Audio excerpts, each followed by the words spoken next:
Welcome to the Sega Lounge, where we celebrate our love for all things Sega, including the games, the music, and the community. I'm your host, KC. Join me as I talk to different guests and learn more about their projects and passion for Sega. Yes, that's true. Welcome to the Sega Lounge, episode 230. I'm KC. Welcome. This is live. If you're watching live, thank you so much for joining us. We're live on YouTube, Twitch, Radio Sega. Thank you very much for joining us. If you're watching this, I have a very nice Go Sega t-shirt, reminiscent of 2020. Such a great year, right? Nothing bad happened in 2020. Remember, guys? Remember?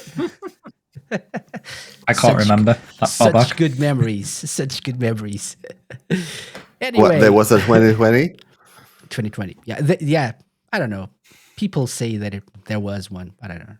I don't remember. Welcome to the show, guys. This is the Sega Lounge, and I am joined by a panel of illustrious guests, as usual. To my right, my left, right. To my right. Yeah. Okay. Starting with, in alphabetical order. No, not really. Lime reversed. No, yeah, actually, yes. Funnily enough, yes. Lime reversed. Hello, Lime. Hello. How are you? I'm good. I feel happy and excited. The two best feelings in the world. Yeah. I wish I was happy and excited, but I'm just sad and depressed. Anyway. No, I'm kidding. It's always good to meet all of you and talk about, what we're going to talk about. So, yeah. Whatever it is Every that we're reason going to talk about.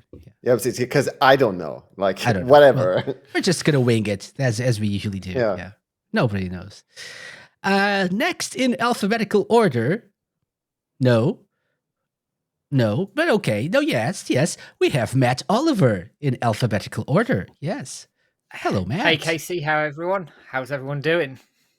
Doing good. Thank you. Welcome to the show. Thank you very much for joining us. And thank you for having me again. Really excited to have you to talk a little bit about your reactions to Gamescom, because you were on the show floor, right? I was there in the bedlam that is Gamescom, mopping the floors. Yes, for work reasons, mopping the floors. Okay, yeah, we're gonna talk to you a little bit about that, the experience that it was attending Gamescom for the first time. Really excited about that. But finally, in alphabetical order, SkillJim. Hello, James. Oh, hey. How you doing, Casey? Hello, everybody. Hope everyone's well. Never know what to say when you put me on the spot like that, but yeah. Oh, in that case, hi, James. Oh no! Look at my empty room. And it's crazy a little bit busy emptier. recently. Yeah. It is. It's getting emptier. Every stream, every live episode of the Sega Lounge is like one less shelf and one less piece of furniture. Are you making room for all the boxes of Shenmue World magazines? Well, yeah, I suppose you could say that, but we are in the process of emptying the house to. Well, it's actually for sale now. The house is, if anyone wants to buy it. Okay, so we're onto the ads portion of the show. If anyone is interested in buying a house, you just talk to free SkillJim. SkillJim included. Okay. Just sat in a corner waving. No, I think it's SkillJim free. That's what you mean. It's true. SkillJim not included. You have to pay extra for that. You have to pay with if you're willing to fund Shenmue 4, maybe you might get a SkillJim included in the house. Maybe. That'd seal the deal. Yeah. No promises though. Okay. So, by the way, congrats on successfully funding Shenmue World issue number 3. Thanks, man. Yay. Appreciate it. Good job.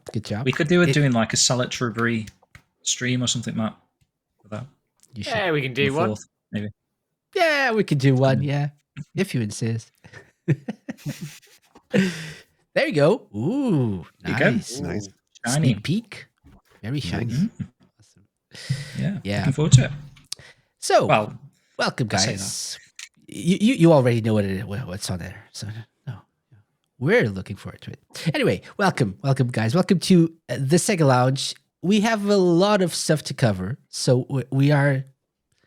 Why do I always say this? We're trying to be brief today as we cover the news. This is like one of those news roundup episodes because last month we didn't do one. We had the Super Monkey Ball themed show, and so a lot has happened. And still, I think there's more than what we have on the list, which is a lot still. But we're gonna try to go through some of the maybe less exciting but still important things that we want to cover, and then we'll try to leave the more maybe interesting for most people things to the end. But that's it. So first of all, for everyone listening / watching, welcome. Hope you enjoy yourselves. This is going to be a chill episode, but still, I think, especially when we get to the Sonic stuff, people will be passionate about this. Okay, we'll see. We'll see what happens. Lime's like, he's grinning. Okay. Me? No. Okay, so, but before that, so let's get into the news that we are going to cover. As I said, this is like a news roundup where I will probably at some point, Matt, put you on the spot to talk a little bit about Gamescom, because some of these things that we're talking about were announced, revealed, or shown at Gamescom at some point. So we'll probably, swiftly pivot into that at some point. But starting with a section I called fan/Sega-inspired games, right? So this is a very brief, hopefully, section in which we are going to talk about stuff that is happening in the world of fan games, Sega-inspired games, and I'm not sure if I ever thought I would say this, but there is a Chow Garden-inspired game coming on the Switch soon. Was announced soon to be released soon.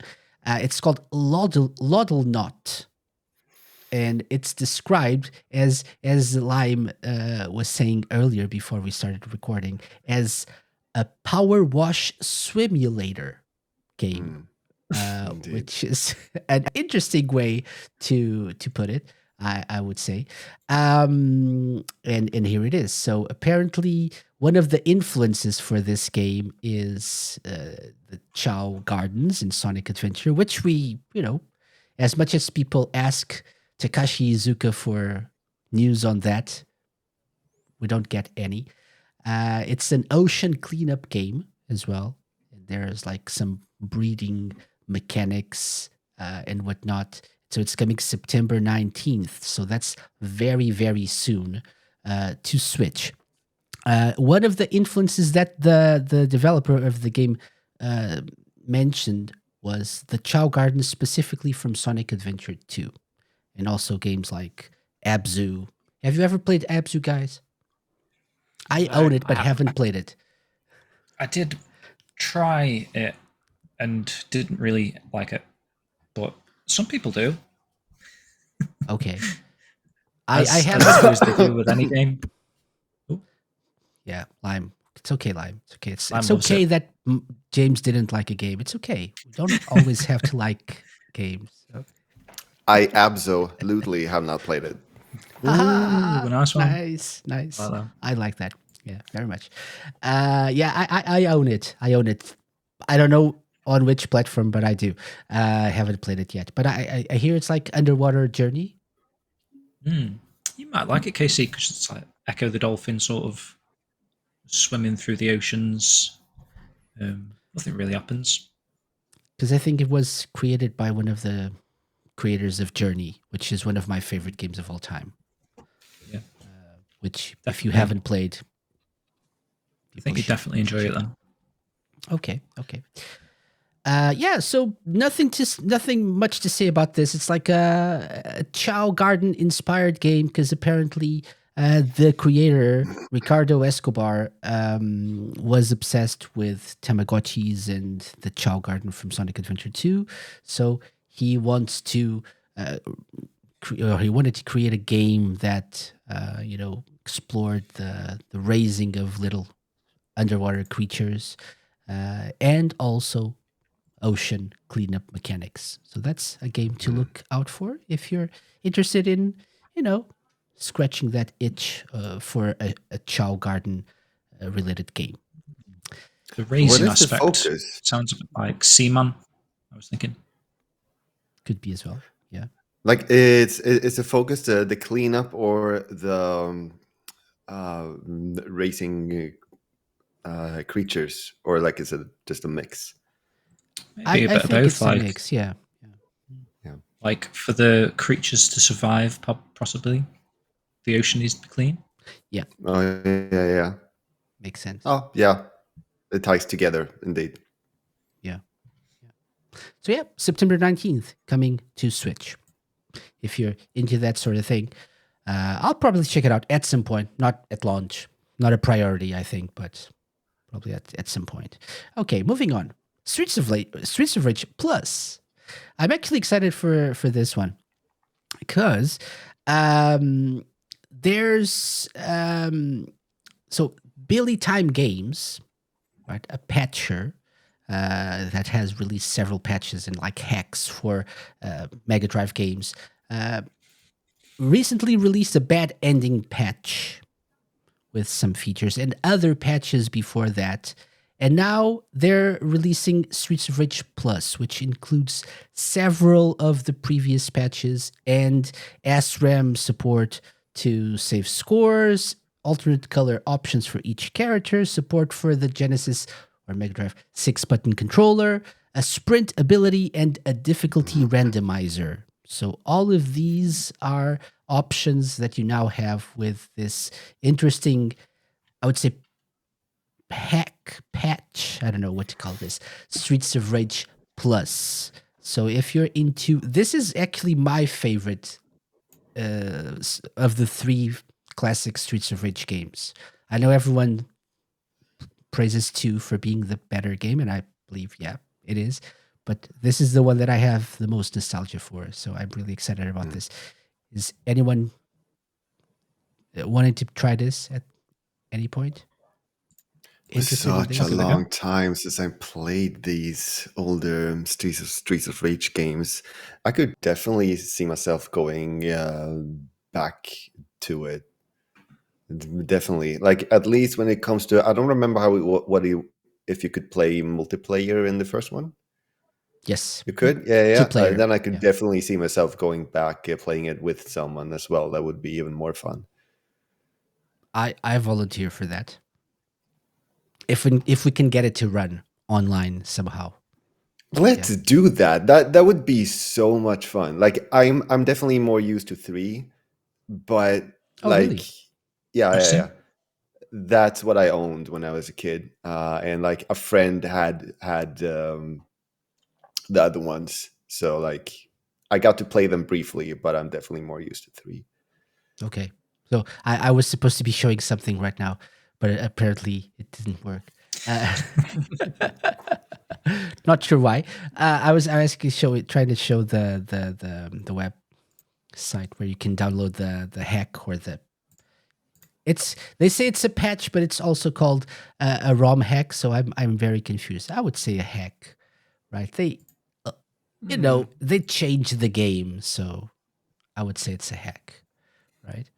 But you can get it from ROM Hack Plaza. .org. I was trying to see if it's .com or .org. .org, definitely. So that's something that you can try. And Lime, maybe we can check it out. Yeah, soon together. Yeah. Maybe. Yeah. Okay. So that's it. Streets of Rage Then I'll get Plus. less. I will get less hashtag cancel line points for that as well. So. Never. What? I am trying to get rid of these points. Nah. Don't count on it. No, not anytime soon. I will. I will. I know exactly what I need to do. This was just like a small step. No. The So- biggest step was to play Shenmue, so that you're definitely you're done. halfway there. Shenmue Yeah, won it yeah. too. Big boost. Yeah, Oh, good I job. only got 3 left now. No, nice. That's the next one then, Ooh. and then we'll talk about I already have it. getting so. rid of the hashtag cancel Lime. Okay, next up, Mini Money. Shakato Tambourine, the peon. I don't know. This is really, really humiliating and insulting, I'm guessing. But it's the title of a Japanese exclusive game that was released, that was developed by Sega and released, imagine that, on the PS1. So after Sega discontinued the Dreamcasts, they actually released a couple of games on the PS1 only in Japan. One of them being, hopefully, yes, it's working. One of them being this, Mini Money Shakato Tambourine da Pion. Yeah, which is like, it's a rhythm game, as people who are watching the video version can see, very reminiscent of Samba de Amigo. And like in Samba de Amigo, and by the way, this is the video that you're watching right now. It's courtesy of our friends, the Sega guys. So go check out the Sega guys on YouTube. They recorded this video and talk a little bit about the game and this patch, this fan translation that we got for this Japanese exclusive game. As I was saying, just like Samba de Amigo, which had the maracas as a peripheral to help you play the game, this had a tambourine. This game was released with a tambourine, which makes sense because that's the whole point of the game. You can play with the controller, I guess, but it's not that's the same, just like in Samba de Amigo.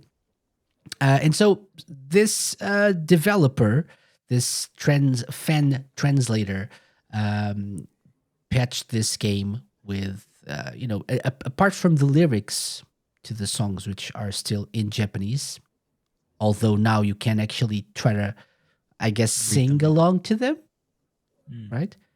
Oh, shoot, mateba, strawberry pie. Ishigo, strawberry pie. And that's about it. But apart from the lyrics, everything else is in Japanese. The commands, the menus, in English. Sorry, everything else has been translated. So it's nice to have this forgotten, I would say, game from the PS1 library. Didn't know it existed. Exactly. Yeah, it looks great. Exactly the same menus and everything looks Samba de Amigo-esque. I'm assuming they just use the same engine and. Looks like it, right? Although on a less powerful system, the PS1, right, when compared to the Dreamcast, True. but it's not a really demanding game, I would guess. But yeah. Looks fun. Yeah. So if you're into rhythm games and like weird games from the past, why not try this? We'll leave the link in the show notes as well, so you can check out this fan translation. And also remember to go and check out the Sega guys on YouTube. Yeah. Our final bit of news. Oh, this is going swimmingly. I'm going through these very quickly. I'm so proud of myself. Watch me fail miserably later. The last bit of news, Croc Legend of the Gobos. Is it Gobos? I don't know. Remaster announced for consoles and PC. Right? So developed by Argonaut Games. I don't know, were they the original developers? I believe so. I want Yeah. to say yes. Okay. Yes, they are, according to they are Google. okay. Because I know they developed the original Star Fox on the SNES, right? On the It SNES. actually says on this page, known for titles like Star Glider, Star Glider 2, Star Fox, Croc Legends of the Gobos, and Croc 2. Are you calling me out for not reading? Argonaut Games how released its dare last you. game in 2004. So it's been 20 years. It's like the first line. This news article.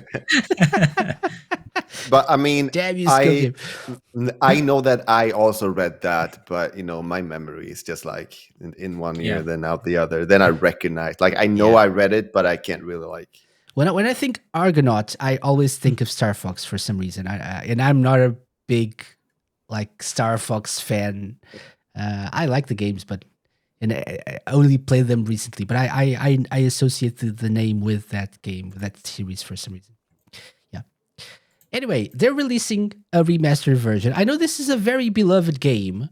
Have you guys played this back in the day? I haven't, but Many Played it on years played it on PC. Oh, did you, Mark? I've- PC. Yeah, PC. I watched others play it. I watched Jumi play it on Twitch recently. I think. yeah. I believe. Yeah. Indeed. Yeah. I've Shout not out played to it for Jumi. ages because I've got like a Japanese Saturn, and if you try and load this game through, say, like an action replay cart, there's a known glitch where Croc doesn't. He's just invisible. The game's like unplayable. Yeah. Okay. So Something that I Oh, think no. is in. Oh no, what happened? I don't know. I trying to can't show show something. website for some reason. I was trying to show the. Yeah, because I was just about to talk about the images of it. Yeah, sure. I'll keep trying. Nope. Okay. Technical issues. Uh, Keep talking. Looks though. nice and Yeah. clean. yeah, because like Yeah. it's interesting in what way they took on the remaster. Because I'm assuming these are screenshots of the remaster, and like Yeah, definitely. they really kept the original art style. Like it very much looks like it, but just like a lot clearer, a lot more crisp, a lot more high definition. I was like going into it thinking it might be like some kind of like Spyro remaster kind of thing where the art style is like way different. But Very- no, there we like they really went with the retro feel here. Just Yeah. It's just Like cleaned up Just and cleaner, up-res, yeah. isn't it? Mm. yeah, like you say, it still looks very like minimalistic in design because obviously the original Croc was like one of the first sort of 3D platforming adventure games, and it's got that aesthetics, but it's so clean and crisp, and like the edges are rounded because obviously they were like really Tomb Raider 1 triangle jaggies, Really sort of- polygonal. yeah. Yeah. Mm. This Looks like nice. really feels like that kind of era. Yeah, like I'm thinking Mario 64 instantly when I look at Yeah, this. Yeah, for actually. sure. Yeah, for sure. Yeah. But even smoother and crispier, I think. Yeah. Indeed, a lot more high def. Yeah. Anyone play KO the Kangaroo? Looks a bit like that to me. Like I played it I- for a little bit recently, I think. Yeah. I wonder if it'll have a very similar to the Tomb Raider re-releases, where it have like an up-res mode and a classic mode for the graphics, maybe that'd be pretty cool. That's Yeah. a good shout. switching in and out of.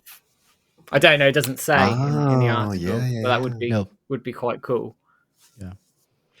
By I the way, know maybe we limited can- run games have been harassed for years over this game. They've been every time they go, "Oh, we got an exciting announcement," someone says "Croc." So it wouldn't shock Croc or me if they, Gex. or Gex. It Gex. wouldn't surprise me if they picked up a physical edition of this somewhere. Somebody Yeah. did. It's that sort of title that would appeal to that crowd, maybe. Yeah, I'm expecting that. Like a big limited edition, collector's edition, Yeah. limited run games, maybe a Croc plush or something. That'd be cool. That's actually since we mentioned Gex, there's been an announcement of a Gex trilogy, hasn't it? By Limited Run Yeah, Games, yeah. but I'm not sure if it's like a remastered version or just like the original games. I Can't don't remember know, right actually. now. That's a good question. Actually, I remember seeing something about it, but not sure about what exactly Yeah, I think it it's is. like the limited run games E3 show kind of thing that they do. There we go. Oh yeah, Right. just looks like a straight port, doesn't it? It's like the It originals. does. Yeah. It does. Yeah, they're just releasing a physical version with the trilogy, perhaps with some collectibles. Yeah. Nice. Right. So everything old is new again, right? Somehow, people are They're capitalizing on nostalgia for sure, and it's not a bad thing. It's very much like a big thing at the moment. Like when you get into some of the next bits of news, Casey, where we're going to like the Nintendo Direct stuff. Yeah, there's quite a few compilations of like classic games that they're bringing back, and it seems to be successful. It's nice to see. And then you've got, is it GameStop are doing like a retro portion of the stores now inside? I saw recently. They are. That's controversial. That's a bit controversial. I was going to say, because you've got, I mean, GameStop themselves have got their own reputation, which precedes them very, very much on the internet, at least. But I do worry whether that'll drive up prices of retro things and games, consoles, etc. By the fact that if they're going to CEX map. Yeah, I mean, CEX, they're the only ones who've really got the market in the UK, isn't it, in terms of the old retro-y stuff, certainly on the high street. You get the odd sort of independent retro shop, but you don't get many chains picking it up. So I do wonder if GameStop is successful, somebody else might try it, and then it drives prices up again, which will suck for everybody. Yeah, and it's just like a very small portion of like a section of the stores, apparently. I think people at first thought it was like a whole store, like a whole chain of stores dedicated to retro gaming, which would probably even be more problematic. But people got excited because of that, like a retro themed space. But now it's like just like a very small section of the store. So I don't know. We'll see what happens with that. Yeah, but remasters and re-releases are coming. Definitely the way to go at the moment, isn't it? Loads of companies are doing it. Even in like films and stuff, we saw, what did we see recently at the cinema? But like, the Wolverine and Deadpool and Wolverine, and like every single trailer, we kept like going like, oh my god, like they're bringing this back, Beetlejuice, or they're bringing something else back. They're bringing something else back. It was insane, really. There's no original ideas, I guess. It kind of makes sense, though. Games are very expensive to make these days, especially AAA games. And they're not really that amazingly, like, innovative or anything. So just bring back what people love, make some money, and maybe, hopefully, wishful thinking, use that money to make something new and exciting. It feeds into that would be lovely, wouldn't it? Shenmue 4. Yeah. But I think the whole AAA cycle it's not sustainable. I don't know how long term it can last. And it can't. When you think I was at opening night live, they announced 17 live service games. 17, which is insane. How many of those are going to be successful? One, if you're lucky, and the rest of those studios will end up probably letting people go because it's such a high risk, high reward thing. And it's a shame games have gone that way, I think. But games like Croc, Gex coming back, it's a good little money earner. It's nostalgia. Yes, it is capitalizing on it. Don't get me wrong, but we need something different out there, and this is something like it. It gives those characters a second, life. Really, maybe we could see more sequels to Croc. Will these re-releases resonate with new gamers, though? Probably not. Croc, not sure. Croc. It's very obscure, and depending on what they do with some of the controls, I've seen lots of people moaning about the Tomb Raider controls, saying, "Oh, they're really hard to manage, this, that, and the other." But it's a game at that point in time. You're not going to get modern controls from a game from 1990 Blooming 6. It's just not going to work. Yeah. And Tomb Raider, you'd end up breaking the game essentially if you changed it to the way games control now. So I do wonder if that might put some people off. I mean, Croc never stood out to me as a game that controlled horrendously, but I guess maybe compared to modern games it does, but I'd have to play it and find out. Are modern gamers craving for like a classic 3D platformer type game? Maybe when you look at the success and hype around Astrobot, maybe people are. Yeah, I think a lot of it's going to hinge on Astrobot actually, because that's as close as you're going to get in terms of that old school platformer, which is very tongue in cheek, quite funny, and doesn't take itself too seriously, but actually will probably turn out to be probably Game of the Year candidate, judging from what I've seen. So if it gets the people success, seem to be really excited about that. Yeah. if it gets the success I hope it gets, then maybe that'll start giving other companies a sort of a pathway into trying other things like that again. Billy Hatcher next. Okay, if you want to. Go ahead. Yeah, but so keeping in line with this, our next bit of news, I'm going to skip one because it's, this is topical. Valkyria Chronicles Remastered, limited run edition, right? The physical edition. I own this game. I think I own 4 versions of this game already. I own it on the Switch. I own it on PC for my Steam Deck, if I'm not mistaken. I own the PS3 original and the PS4 remastered version. I think I got them all. I'm actually, and I was talking about capitalizing on nostalgia. I'm actually thinking about getting one of these for the reason that I'm a sucker for Valkyria Chronicles. Basically, that's it.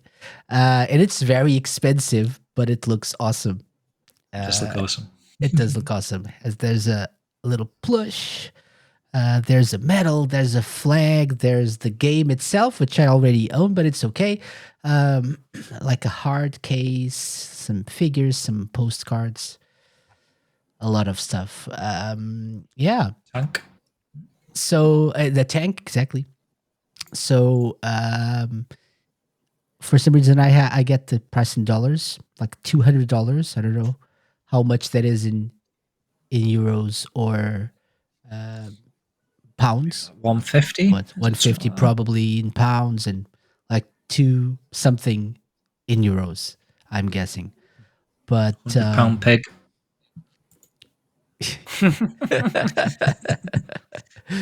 Yeah, so that's it. That's the another one of those examples of a game that gets re-released.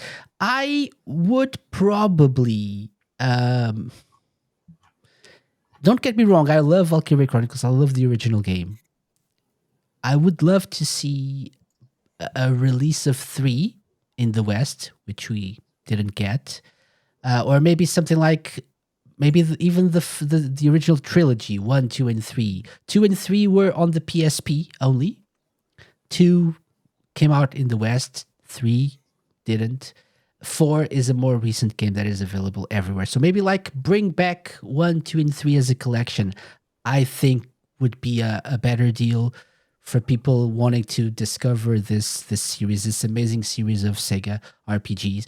But I'm not complaining, because it's something non-Sonic getting Maybe a physical release. Maybe they'll like pair up 2 and 3 as another release. They just know the original is definitely going to sell, don't they? And then 2 and 3 is could be an extra set of sales. Because they're related in terms of story, somewhat. So you could like easily bundle them as like a trilogy, like the original Valkyria Chronicles trilogy. But I don't know. It's their call. Maybe if this one sells well, they'll do the other 2 as well. I don't know. Any interest from you guys on this Rag Knight edition? I've kind of stopped buying stuff now. He says he's well, yeah. But I'm still buying stuff. Yeah, I know. I don't buy that.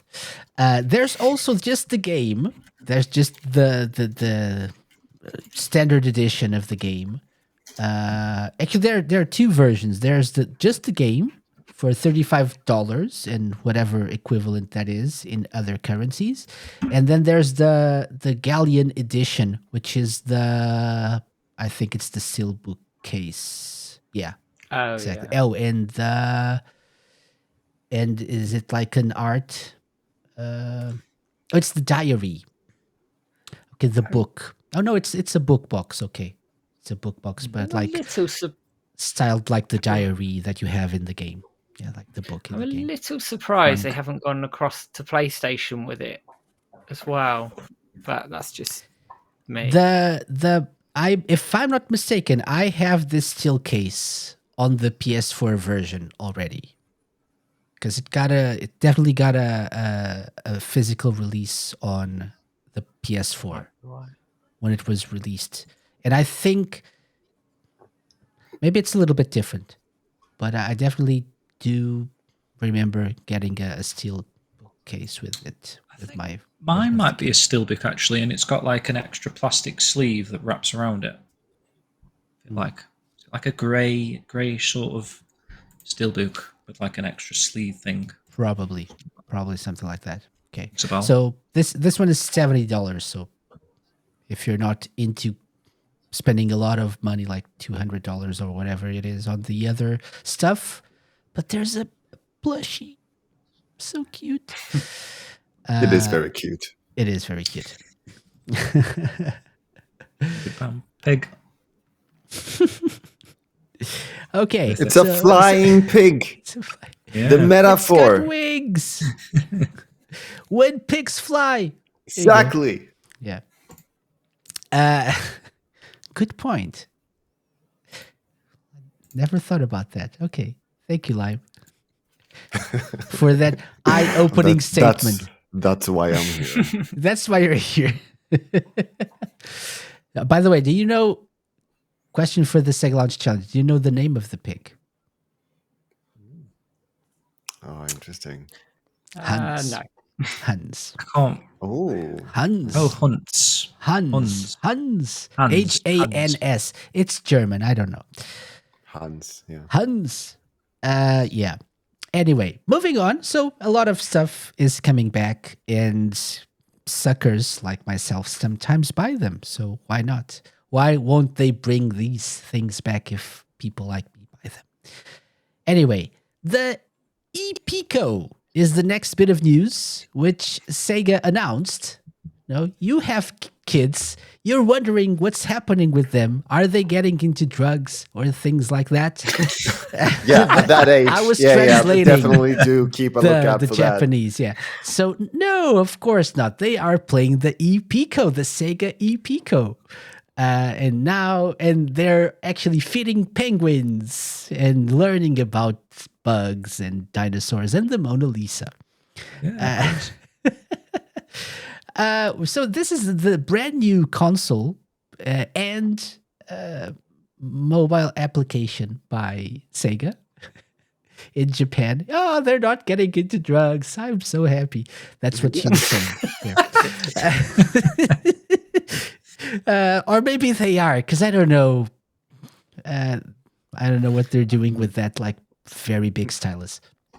I looked at not the stylus, but I looked at the translation for the video, and I just thought it was fun. I thought it was interesting that the parent kind of tracks their child's progression. Yeah. With intelligence, for example, and other things that, like, when it comes to learning and developing, I think that aspect is interesting. Yeah.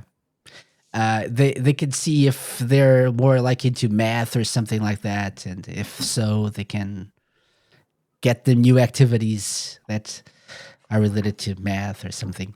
I think I would love this as a child. I think I would have so much fun with it. Yeah, it's an edutainment tool.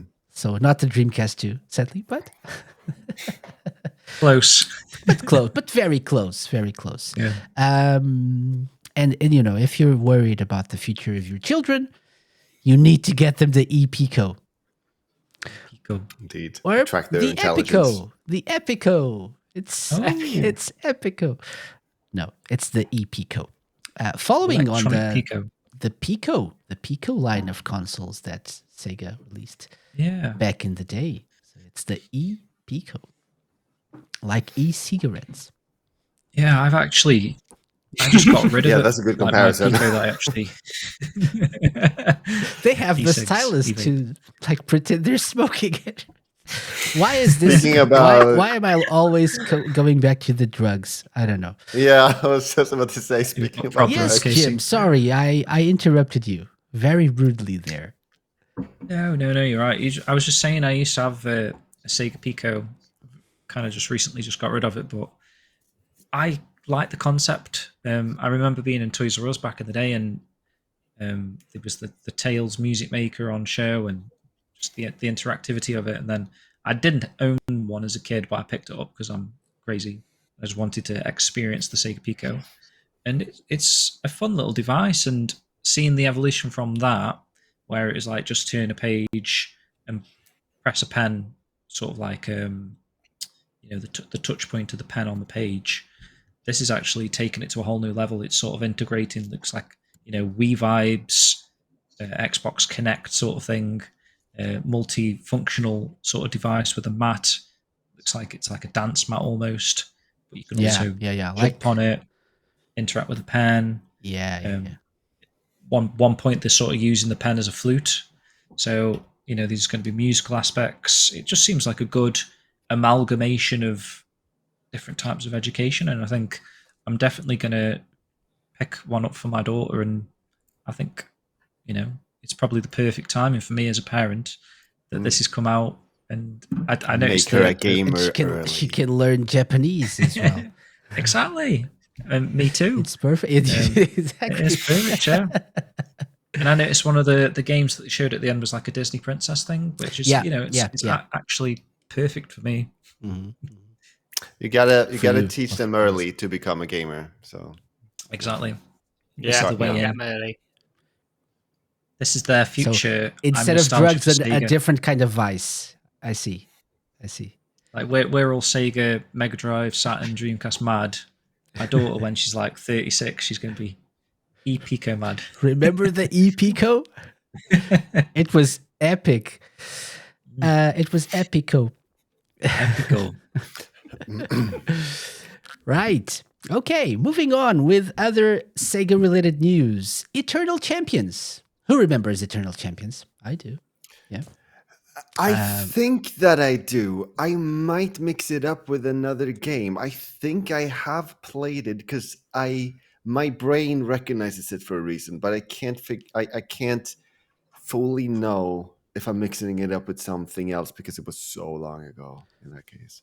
So basically, Eternal Champions was like a fighting game in the late years of the Mega Drive that Sega tried to use as an answer to Street Fighter 2 and Mortal Kombat, and have its own like 2D fighting game. And it's got I think a very big cult following. Not everyone liked it, but the people who do really, really love it. And there's like a following of even the people who developed it and everything. And so it seems like we're getting a new film based on Eternal Champions. So we have, what is it now? Streets of Rage? It's still happening. Space Channel 5. Streets of Rage is, I think. Space Channel 5, so. I don't know. We haven't heard much about it. Because they announced all these films a couple of years ago, but then they all gone very, very quiet out of nowhere. Streets of Rage by... I think the creator of John Wick is involved in that one. Okay. I believe. Yeah. Space Channel 5, right? Golden Axe has the animated series, right, coming. Yep. Right. Yeah. Comic Zone was one of the others. Comic Zone. Okay. Yeah. And we have the Like a Dragon series, which we'll talk about later, but that's actually happening. Sonic. Yeah. And so capitalizing on that, Jurassic World writer Derek Connolly is working on a live-action Eternal Champions movie for Skydance. Okay, why not? I mean, why that game? It's so random, isn't it? It's a little bit, right? Is it like, are they trying to go the Mortal Kombat way, like the new movies? There's a new one coming out, right? Very soon. Very soon. Yeah, right? the first one's not too bad actually, as well. Having seen it, I thought it was quite reasonable. Yeah. So are they trying to do that sort of thing? But because we don't really have anything to go on apart from the person apart from the writer, right? I'm sure Sega were talking about doing their own sort of cinematic universe with Sonic and all their other franchises. So it sort of fits in with that strategy, I guess. It's just such a random game to pick out of all their franchises. And especially all their fighters. They could have done a Virtua Fighter live action. I reckon it would have gone down pretty damn well. So to choose Eternal Champions is it's just random. I honestly couldn't name a single character for you. I don't. Nah. we need Rafsig here. Rafsig, I think, is a big fan of Eternal Champions. Could it be safer to take a franchise that is a little bit more obscure, like for your own storytelling purposes? Maybe, because I mean, you can sort of you can do what you like with it. I guess with these more niche type franchises, coming from a niche franchise, Shenmue is I think there's going to be a portion of the crowd who are quite set on a certain story in the way it's told, and I think that certainly the experience we had with the anime, it was quite telling that some elements of the community found it quite difficult to deviate away from how the games told a story compared to the anime. Mm-hmm. So there's going to be there will have to be changes for a live adaptation. There will be. It's just how they get from A to B in a satisfactory way, I guess. So you can do I think you get more leeway, but I think the fans that are around are probably more critical because they are so much more ingrained in it. Yeah. Is there a storyline? I don't think I've actually played Eternals. The game, yeah. So apparently, the Eternal Champions are like people from all across history that are fighting in the tournament to, I believe, who wins will be brought back to life, but I'm not certain on that. I can check really quick. I'm not a big fighting game person, but I do believe I tried Eternal Champions a couple of times, and I do remember something like that. So an omniscient being known as the Eternal Champion predicts that mankind will soon fade from existence due to the untimely and unjust deaths of key individuals throughout history who were destined for greatness. Seeking to restore balance to the world, the Eternal Champion gathers these souls from time moments before their deaths. The Eternal Champion only has enough power to restore life to one of these individuals. So he organizes and holds a fighting tournament, between them, of course, where the victor will be able to regain their life and change their fate while bringing balance to the universe, whilst the losers will be forced to die, just as history recorded. I mean, that does sound like an interesting... It does, doesn't it? That's it's like interesting story. Yeah. And so you have Shadow, who's a ninja assassin from modern-day Japan, modern day being 1993. Rex, an American cyber kickboxer from 2345. Blade, a Syrian... Blade, okay. Not Marvel's Blade. A Syrian bounty hunter from 2030. It's almost time. All in different time periods, actually. That's a cool concept. Jeddah, a member of Russian aristocracy from 1899. Slash, a prehistoric hunter from 50,000 BC. Trident, an artificial being created by the Atlanteans from 110 BC. Xavier, an alchemy student from 1692. Midnight, a vampire-like mutant hiding in Vietnam. 1967. Yeah. Larson, a former cat burglar from 1920s Chicago. So he's like a gangster.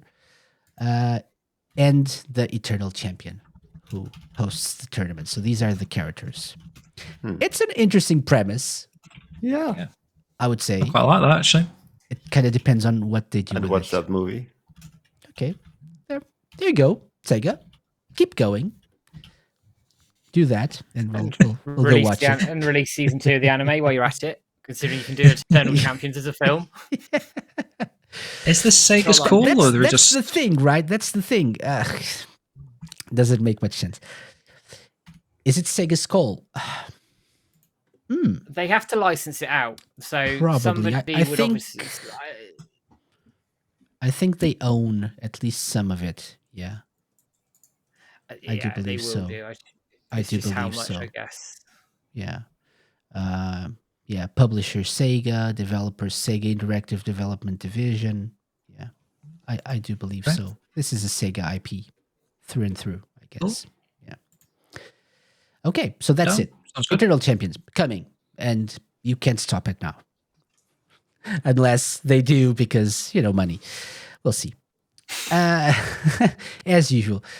Next up, I actually added this one close to the beginning of the show because I had this in the back burner for a while. I wanted to mention this, so I don't know how I came across the tweet from 2021 by Shakira, but not the singer, Shakira Presley, a writer who said, and Again, let me not the just- singer. Again, not the singer. Who exactly?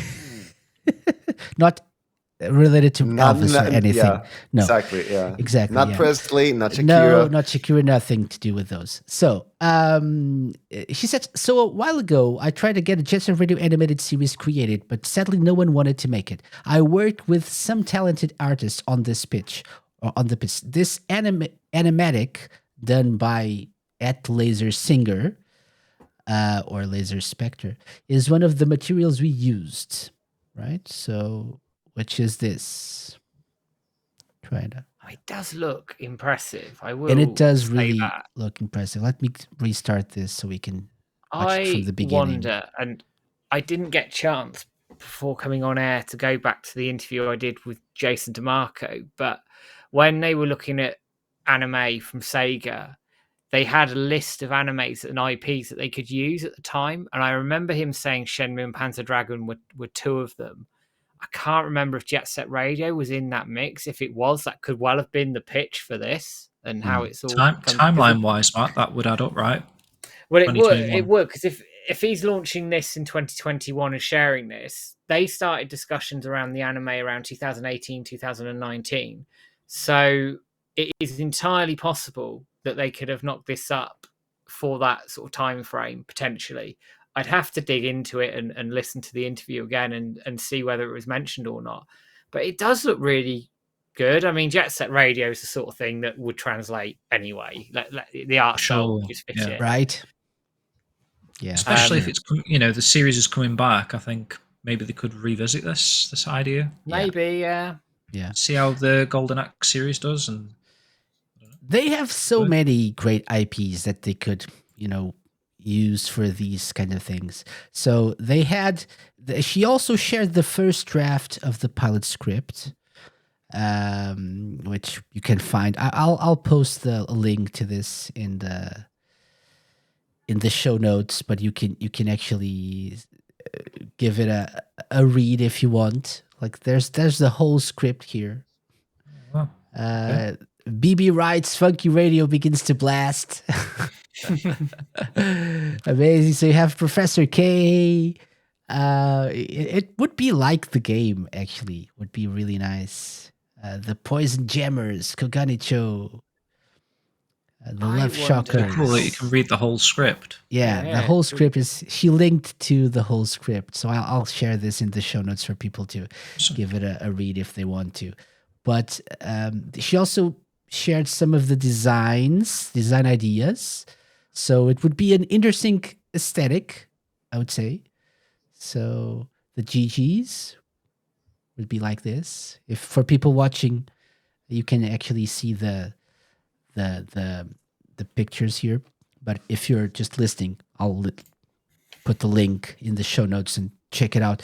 It's a thread she made in 2021 with all this information that, and she says she's saddened that it didn't happen.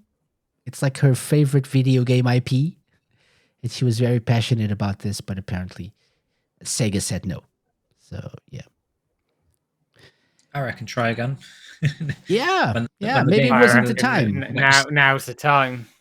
Yeah, it seems like the best time to do this if they're bringing back Jet Set Radio. I was gonna ask, would you guys watch this? I think we would all unanimously sure. say Yeah, for heck sure. yeah. Give it a go, Right. yeah. Yeah, for sure. Sounds like a very good idea. Okay, so just wanted to bring this up because I stumbled across this tweet. Don't know how, to be honest, a few weeks ago, and I wanted to mention this on the show so people would be aware of it as well. Okay, next up, we have very good news for Dreamcast fans, especially fighting fans, because during this Switch Direct or Nintendo Direct, they announced Capcom Fighting Collection 2, bringing back a collection of several Dreamcast Capcom games, Capcom versus SNK as well, Project Justice, yes. I was trying to remember the name. So people who are fighting game fans, not really my case, but are really excited about this. Are you guys excited about especially the return of Power Stone 1 and 2? Oh, mate, definitely. And the Power fact it's all Stone's online as the well. one, isn't it? Yeah. Power Stone 1 and 2, fantastic. It's very much in keeping with what Capcom have been doing as well. Mhm. They've re-released so much over the last 5 years now, and it fits their strategy. And seeing, Power Stone coming back, there's been a clamour on Power Stone for probably as long as there was for a Shenmue 3. For sure. So yeah. that community having those now on modern on a modern platform is absolutely insane, and fair play, because it's been a long time coming, I think. Mhm. And they're smashing it out the park, I think, Capcom with these collections. Yeah, because absolutely. they're doing what you want out of a collection. They're adding like bonus features, art galleries, listening to the music, online modes. So you're able to play all these classic games that you haven't been able to play. Well, you were never able to play Power Stone online with anyone. Do you know what I mean? You had to play it couch co-op, which is amazing.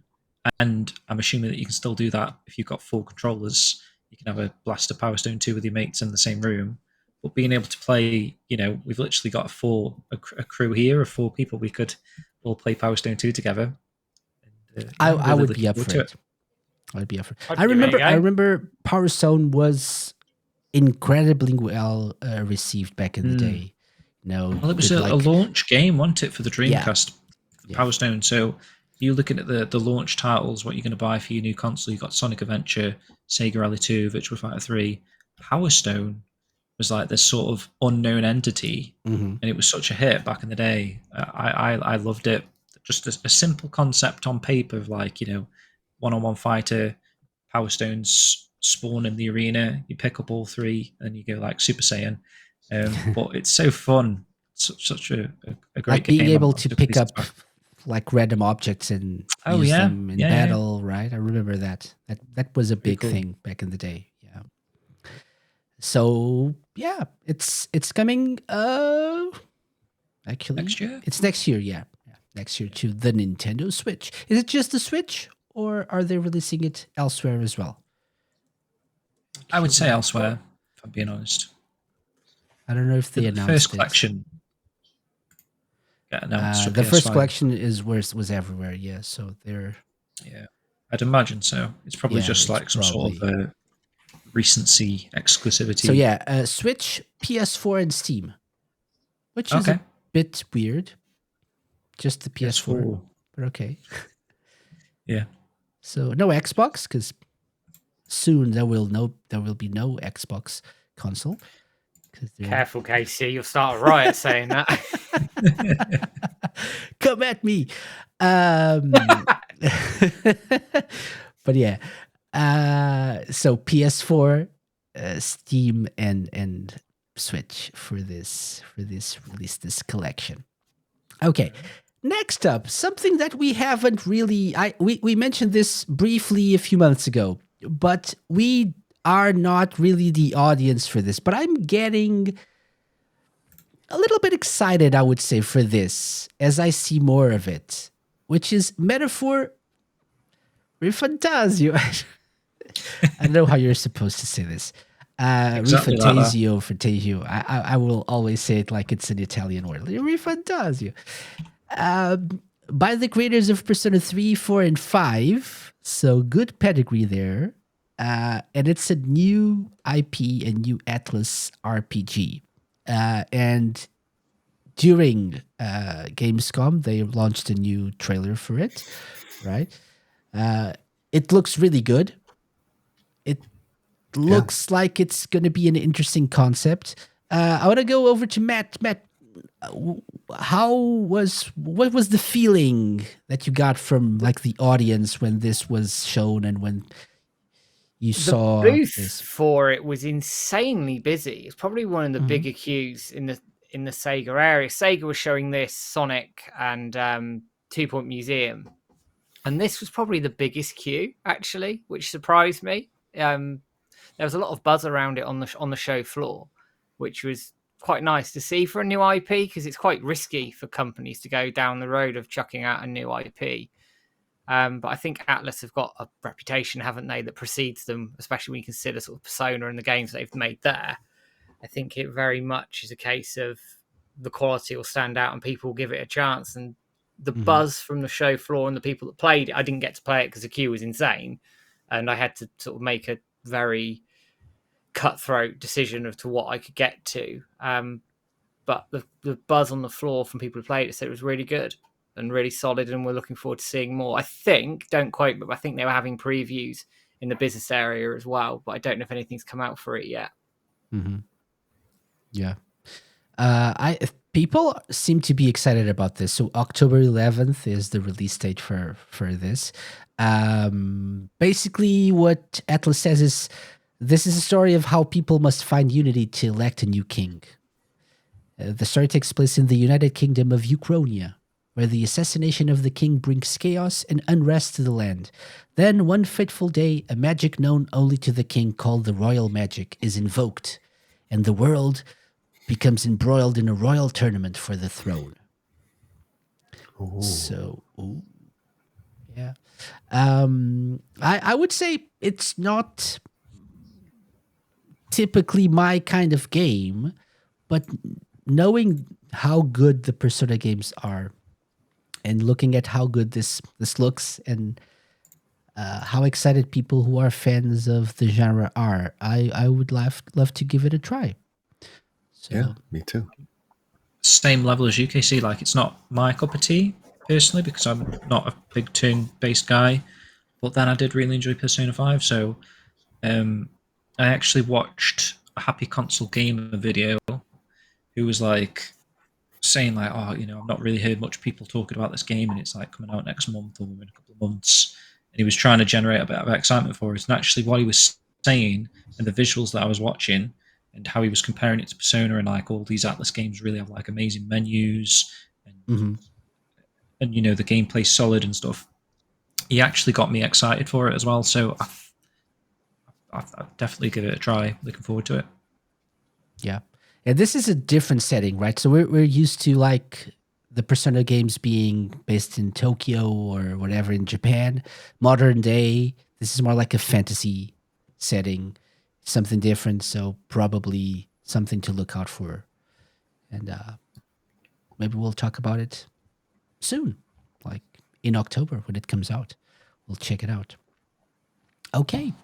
That's it. That's for our like miscellaneous themed news. And now we have two final blocks of news, right? So we have the Like a Dragon block and the Sonic block, which are like more, have like some items in each of them. First of all, and I don't know about you guys, but I'm really excited about the way this looks and the way that we're actually so close to this releasing. Like Dragon Yakuza had received a teaser trailer a few weeks ago, so it's releasing soon on Prime Video. Thoughts? We talked about this briefly. I think last time we did one of these news rings a bell shows, but we didn't have this this teaser trailer back then. So thoughts?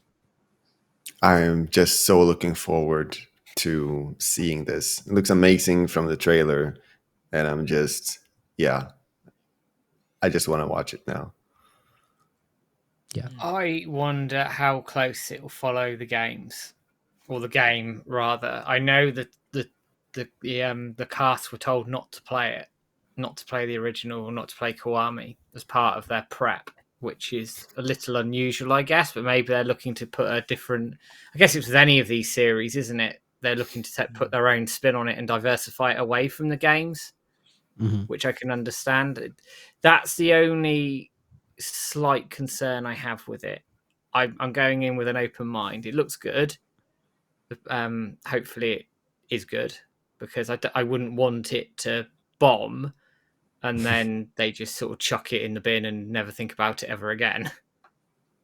I think there's enough of an audience now from the games that I think the show is going to be successful at launch. I don't know if it's based on. I think, is it the Netflix system where they base like the success of a show on like how many people actually get to the final of the series. So if it's like a 10-episode series, for example. I didn't know that.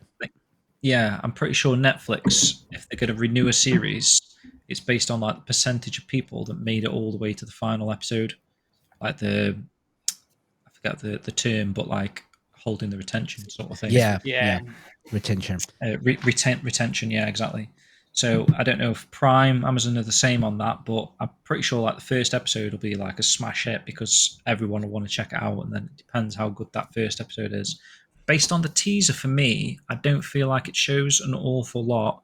The teaser, personally, for me, didn't really get me excited about it as such.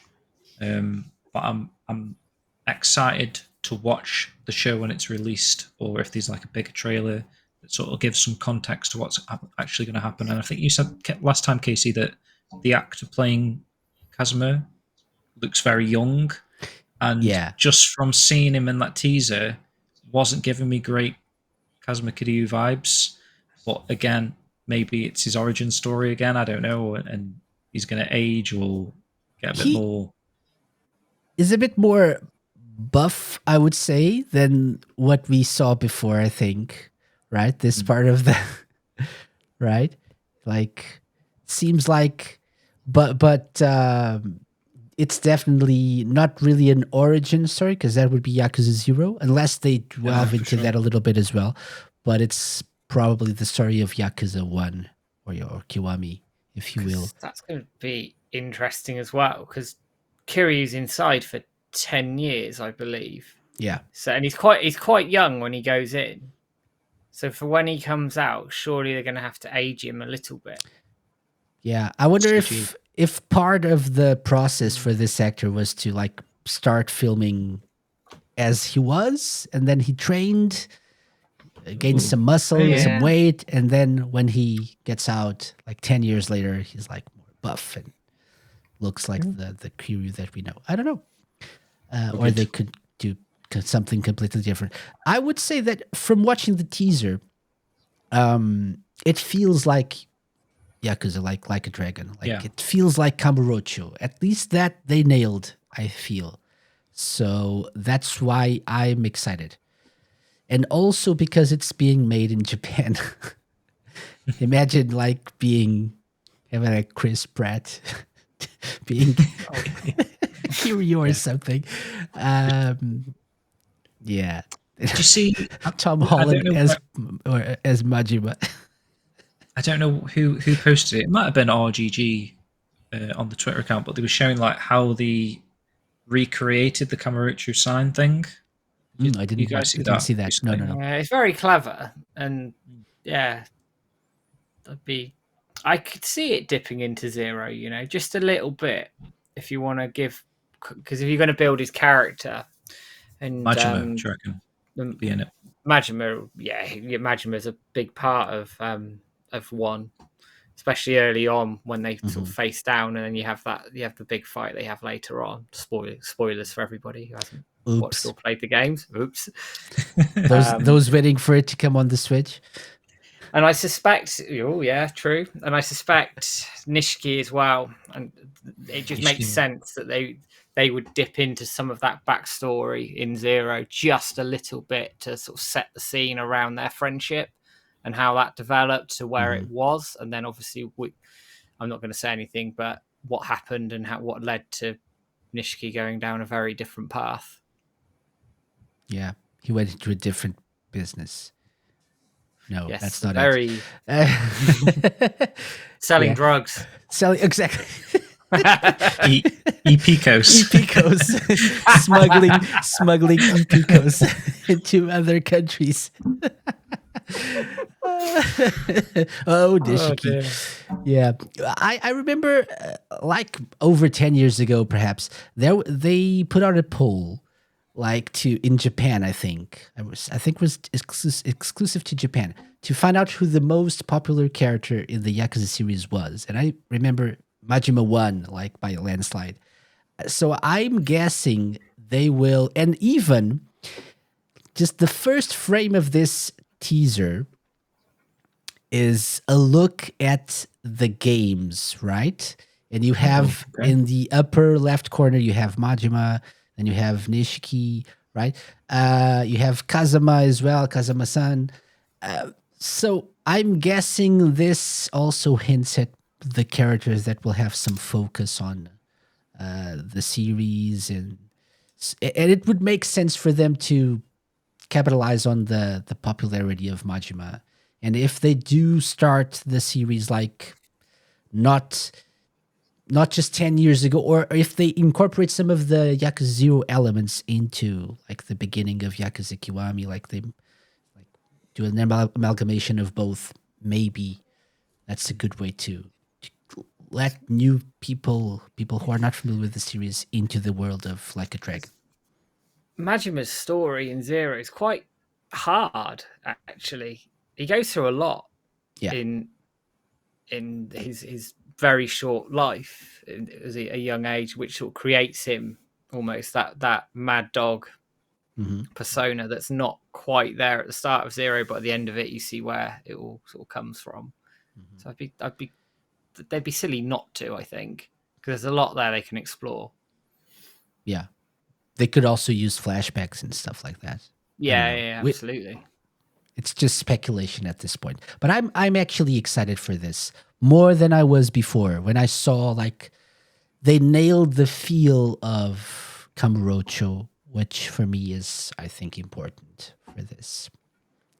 Right, and speaking of Yakuza Kiwami, the perfect segue, it hits Nintendo Switch October 24th. Right, so it was again announced during the Nintendo Direct. I wasn't expecting this. Were you guys? Until you just said that, Casey, didn't really make the connection. Do you think they've done this deliberately to coincide with the TV show? I think it makes sense. Doesn't hurt. Yeah.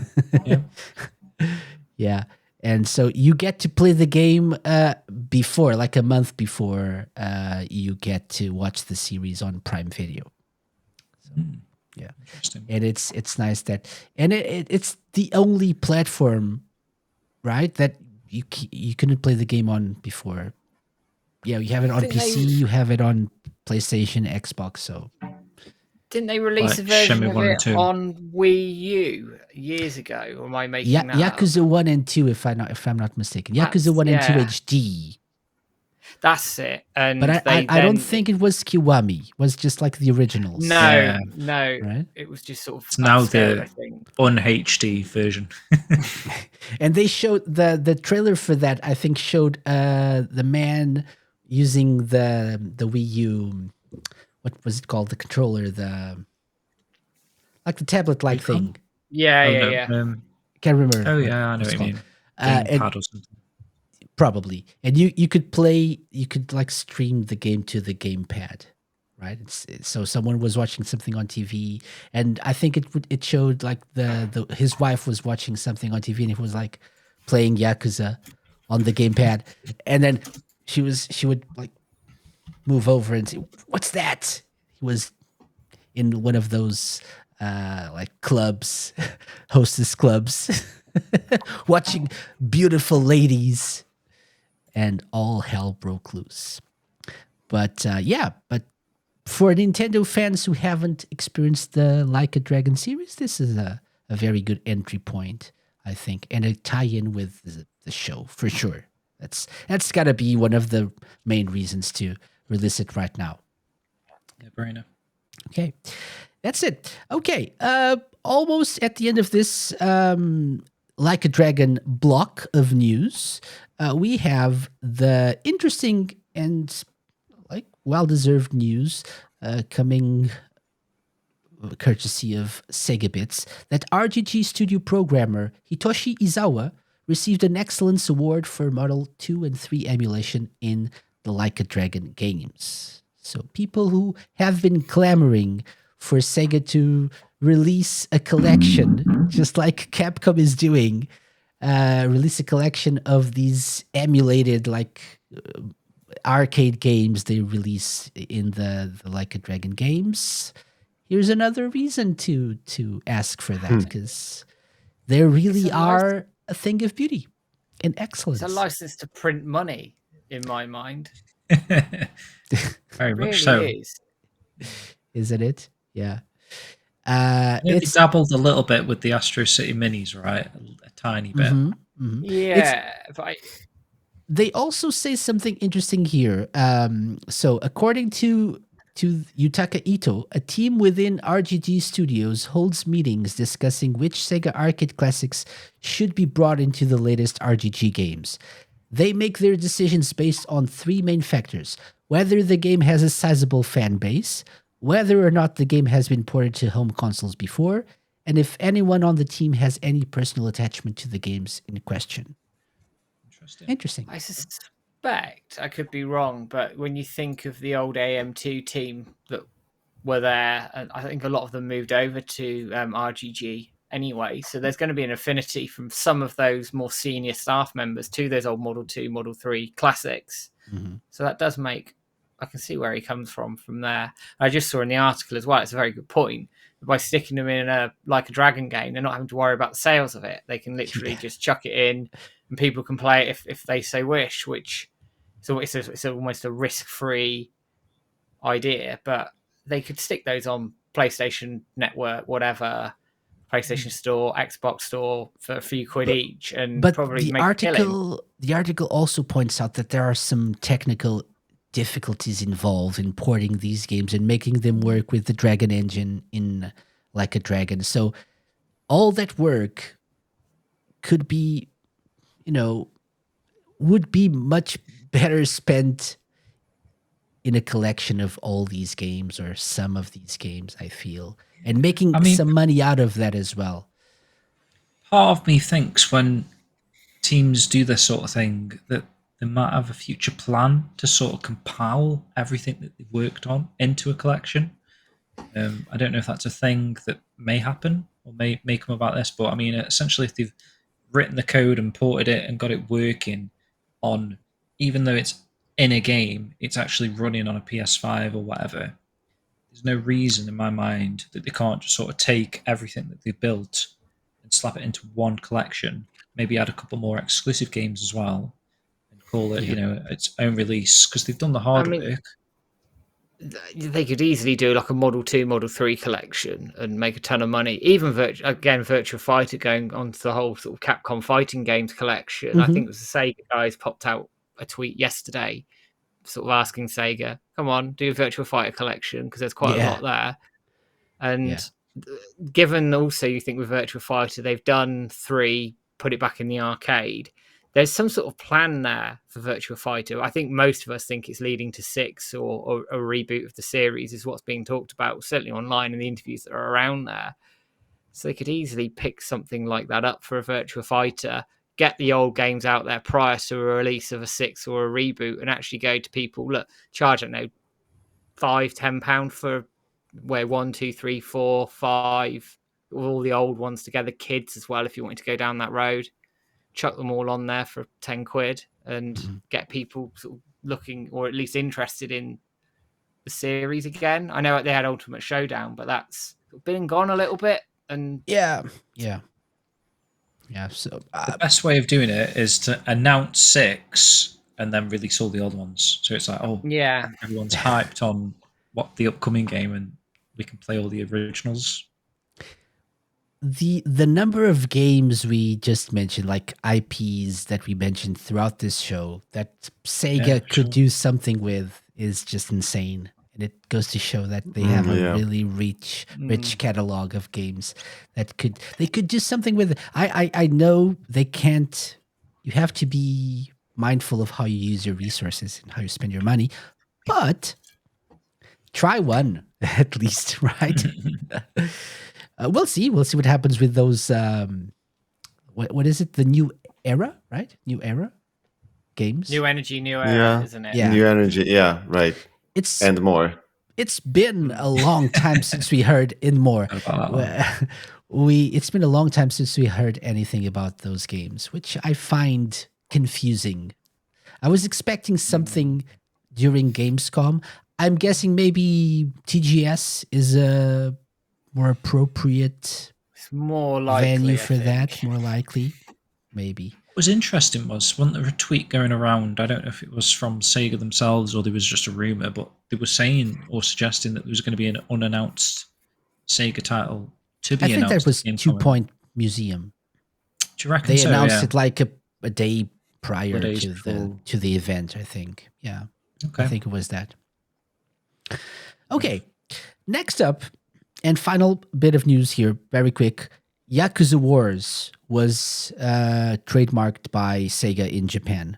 So they filed a trademark for Yakuza Wars on July 26th in Japan, which could be an upcoming Like a Dragon game. Could be a Like a real-life game. documentary. What, sorry? Sounds like a mobile game. Does a bit, doesn't Yeah, it? it does, right? It does. Could be Sega following the trend of like RTS games, like real-time strategy games that have been successful in a way recently, and like doing something maybe with that the clan bits of the recent Like a Dragon games, the construction company stuff as well. I don't know. Maybe they could do that. But we really don't know anything apart from the name Yakuza Wars, whatever that is, which is interesting since it's like Ryuga Gotoku in Japan and not Yakuza. And not even here, Yakuza anymore. It's Like a Dragon now, so. Right. I wonder if we'll hear anything. They got their summit, haven't they, on the 20th of September? I do wonder if it might pop up there. Probably. Makes sense. And TGS. So stay tuned for that, for sure. Right. And that's it for Like a Dragon, which leaves us with like half an hour, I would say, more or less, for Sonic stuff. Only a half an hour for Sonic stuff? Okay, 15 minutes. Wow. You drive a hard bargain. Wow. This is what Lime's been waiting for. Lime's waiting for this. Okay, and we'll start with the movie. So this is like really, really fresh news. The official trailer was released. Was it yesterday? 2 days ago? It was yesterday, 2 days ago, I think. Yeah. Was it Okay. yesterday? Very. Or it might have been the day recently. before. Very recently. So the Sonic the Hedgehog 3 official trailer was finally released. Thoughts, guys? There's a lot to unpack here. There's Shadow, there's references to games, to Sonic Adventure 2, to Shadow the Hedgehog. So much. Looks amazing. It looks sick. It looks absolutely brilliant. absolutely amazing. Like, Honestly look at think- how Shadow looks. It's Honestly think it's the best trailer I've amazing. seen for ages. Yeah. I was also hoping, because in the games, at least in the cutscenes, Shadow has this kind of fighting style with teleporting all over the all over the place, and kicking ass. And I was hoping they would adopt that in the movie as well, and they did. And I'm so happy. It looks so badass. Mm-hmm. It's amazing. Yeah. Control. Chaos Control. There's a little bit of Sonic Heroes action, I think, with all the three Team Sonic running and that like makes sense. Yep. the trails with the different colors, right? Isn't there a rumor that there's like Rouge in the game as well? Movie.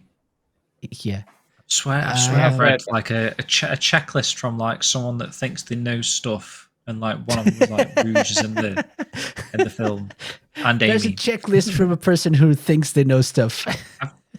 Honestly, when I'm browsing Twitter, I feel like maybe people have seen what I'm talking about. You know what I mean? But there was like someone had like marked off what had happened, I think, in the trailer from what this dude had said ages ago, and the only one that wasn't was an Amy reveal. So because he got everything else right, it sort of gives credence to like what he's saying. Amy or Rouge? I think it was Amy listed, but then again, I do feel like I've heard someone mention something about Rouge as well.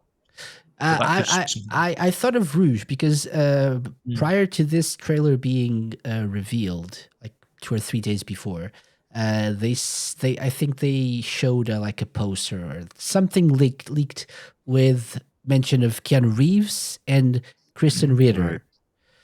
And when I thought of Kristen Ritter, people probably know from many things, including the Marvel's Jessica Jones Netflix show. I thought of Rouge for some reason. If she would play a character in this movie, it would probably be Rouge. Not really Amy, but Rouge. So I don't know. Interesting. That's the only reason I say, yeah, that makes sense. Because we don't know. That popped into my head when you said Team Sonic. I was thinking maybe there'd be like a somewhat Team Dark aspect going on.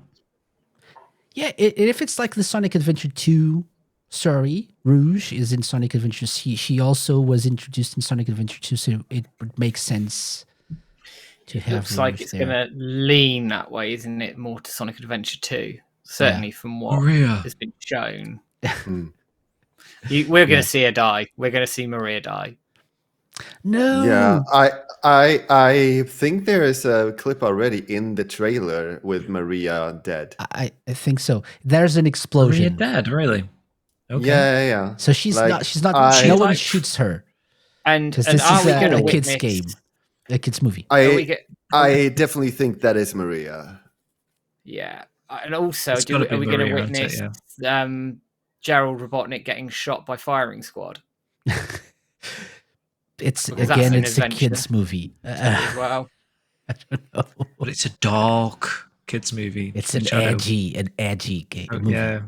Yeah. I was thinking about. Okay, who goes?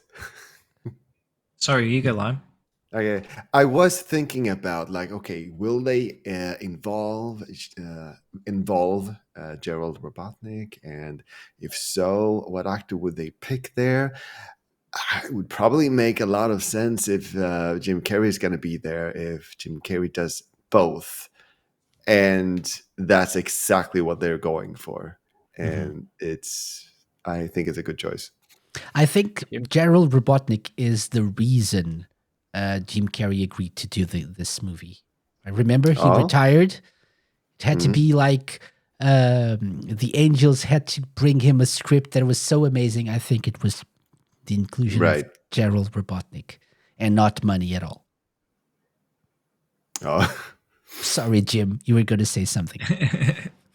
Well, again, I've seen another tweet recently that someone said that another one of the reasons that he's come back for Sonic 3 is because his kids are big Sonic fans or something as well. So I guess that definitely helps. It's going to be really cool to see that sort of duo thing. I feel like. Has there been a movie where he's played himself twice before? Maybe The Mask or something like that? Like one of his classic films. I think there was only one Mask movie where Jim Carrey was in there, right? There was one. Yeah. He was either the Mask or like Stanley was the character, right? Stanley, yeah. Yeah. Stanley Ipkiss. Yeah, Yeah. Yeah. but only one at a time. So Or I maybe don't actually, remember. is it me, myself, and I? Read or something very no, but yeah. he was. There was only one of him at one time as well. He But had is he either, like, good multiple or bad or personalities. Right. Okay. But Yeah. he does that so well, doesn't he? How he can just turn from like one character to another. Like the scene is just it looks hilarious even from the trailer. So I'm looking. He's a genius. dynamic. He's a comedic genius. So Yeah. for sure.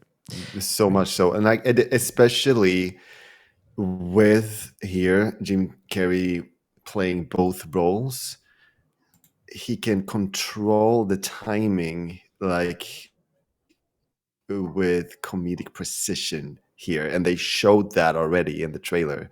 And I'm so looking forward to how Jim Carrey is going to play around with that. Mm-hmm.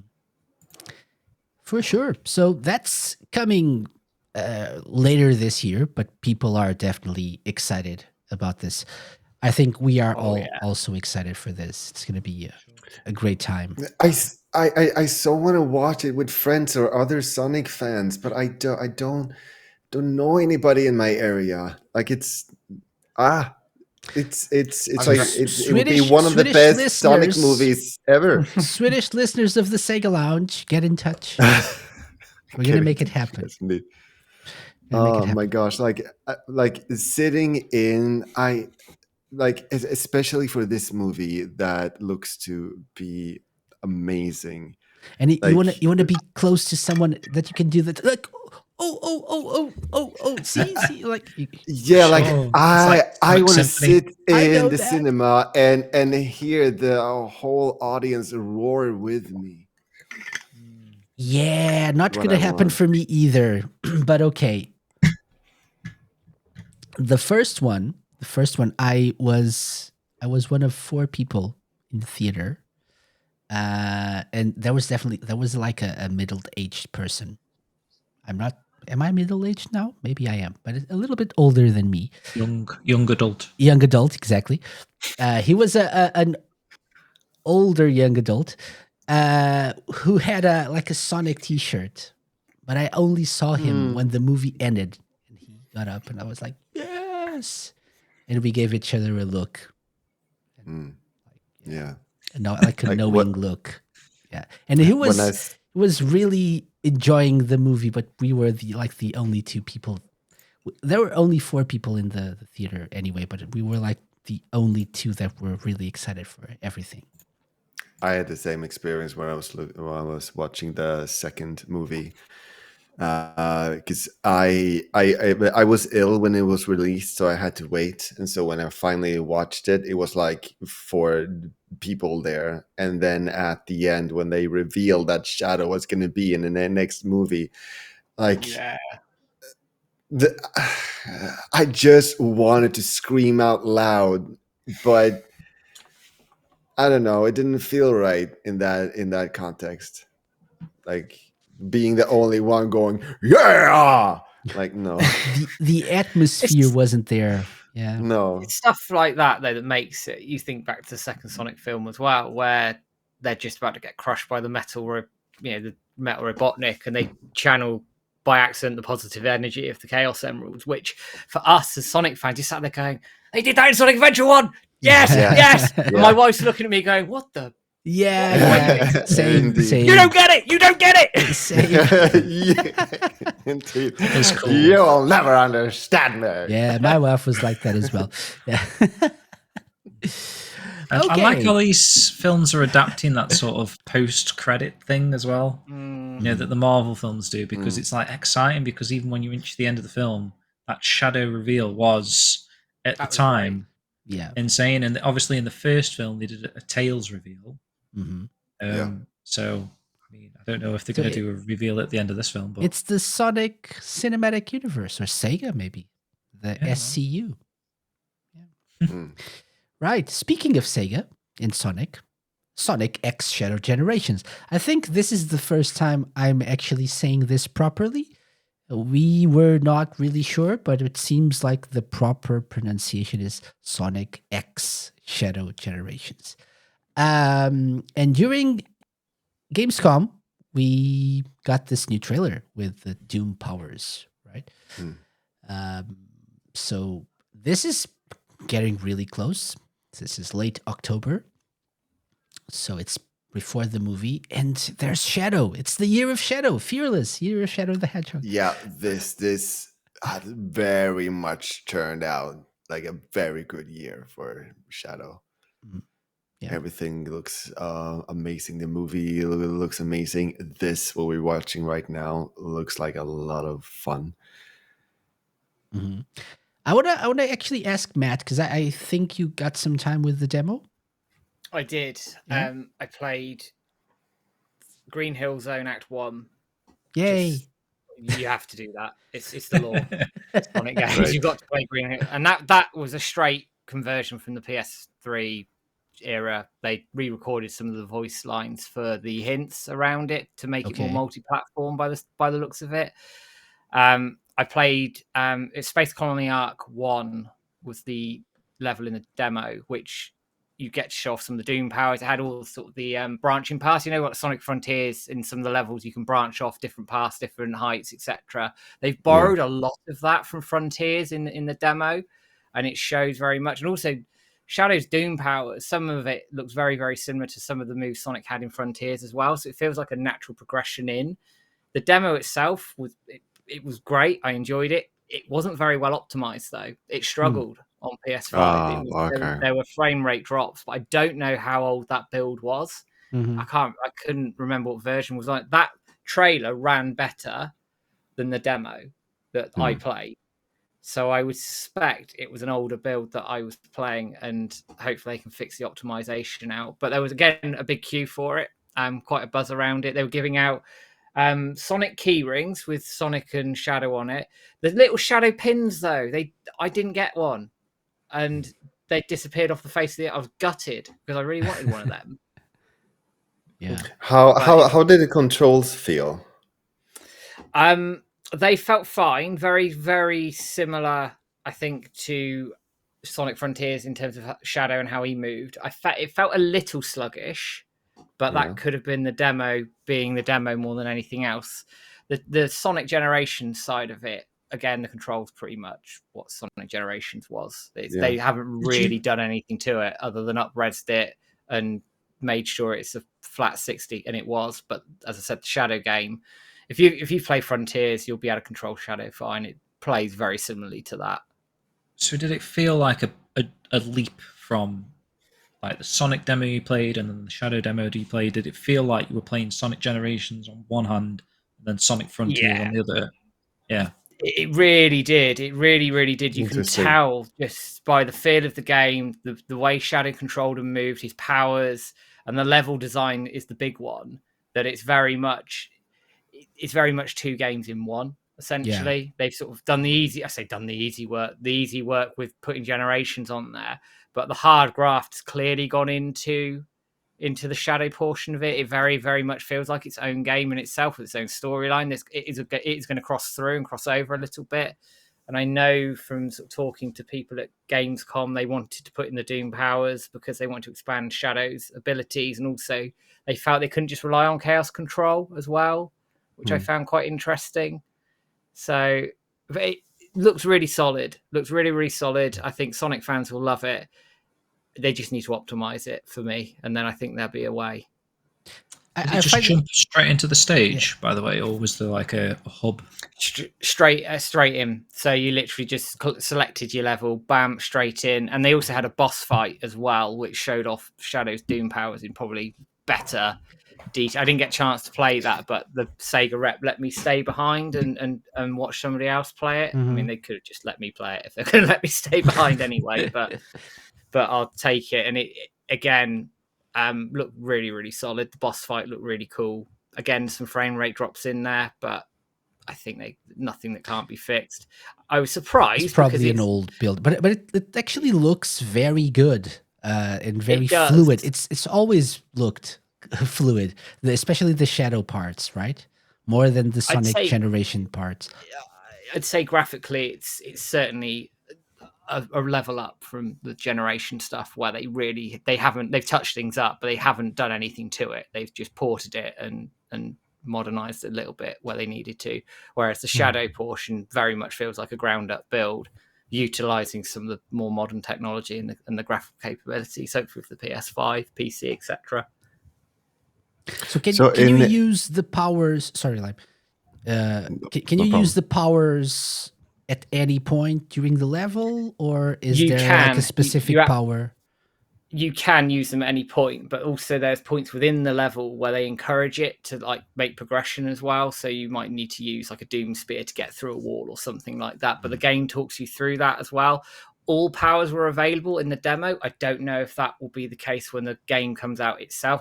I would imagine you acquire them over time as you progress through the level. Probably. Would make sense, but I think for the benefit of the demo, they wanted to give as much of an experience as they could. And I'm pretty sure actually that in the business area they had extended previews of it. I think Sonic Stadium were there and they had a big preview of it running on Twitter and go into the real detail and the nitty gritty of it. And I think the footage that they showed probably looks more stable than the demo it was on the show floor as well. Probably like a more recent build. Yeah, closer to the final build, probably. Yeah, from what I saw of it and comparing the two, obviously I didn't get to play the preview build that was in the business area, unfortunately. I'd like to have done, but it is what it is. Yeah, sorry, you were asking a question. Yeah, I was gonna ask about the controls a little bit more, because in Sonic Frontiers, the homing attack button is different from the jump button. What's it like in the shadow part? It was mapped to the jump button when I played it. Okay, and I see. And that was also, they had a little like crib sheet of the controls with the booth, and it was mapped to the jump button, which okay.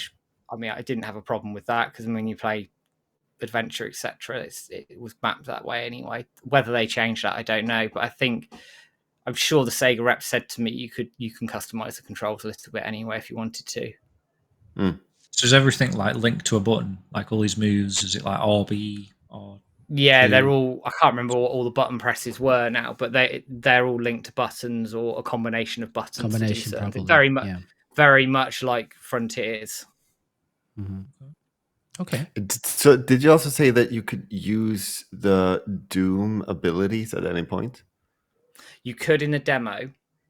In the demo, okay. Yeah, you could in the demo. Again, I think probably because they wanted them all available for people to try out, and there were certain points within the level where you had to use them anyway, which makes sense. Whether they're available, you probably have to unlock them because one of the abilities is to fly. So that was like you can use that at any point. You can just choose to fly at any point. That sounded weird to me.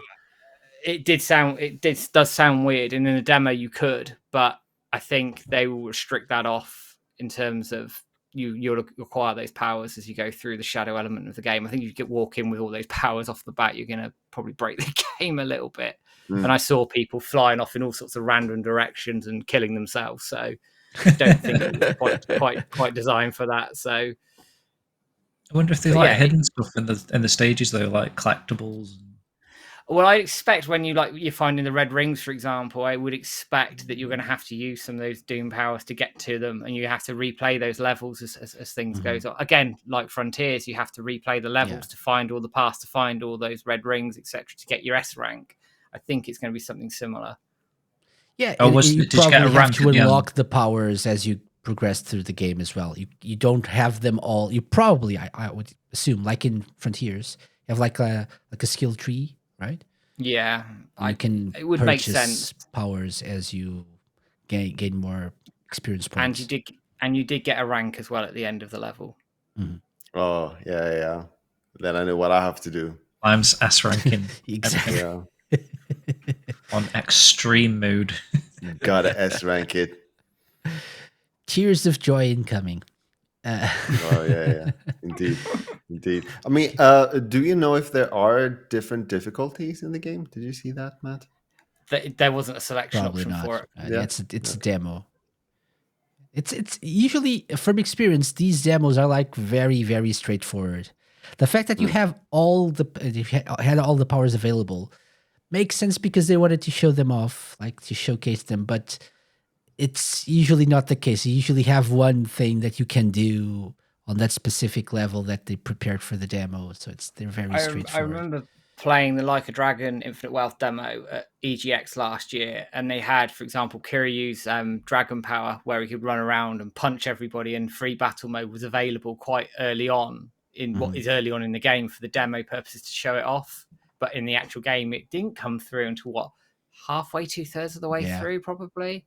So I think it's just because they want to show it off. Makes sense. Doom Spears, Doom Blast, Doom Morph, Doom Wing, Doom Surf. 5 powers. That's the gist of it. And we will learn more when we play the game. Not so long to go. And by the way, if you want to wait a little bit longer, you can get the collector's edition from a little bit longer. Games. A little bit. Estimated ship date in July.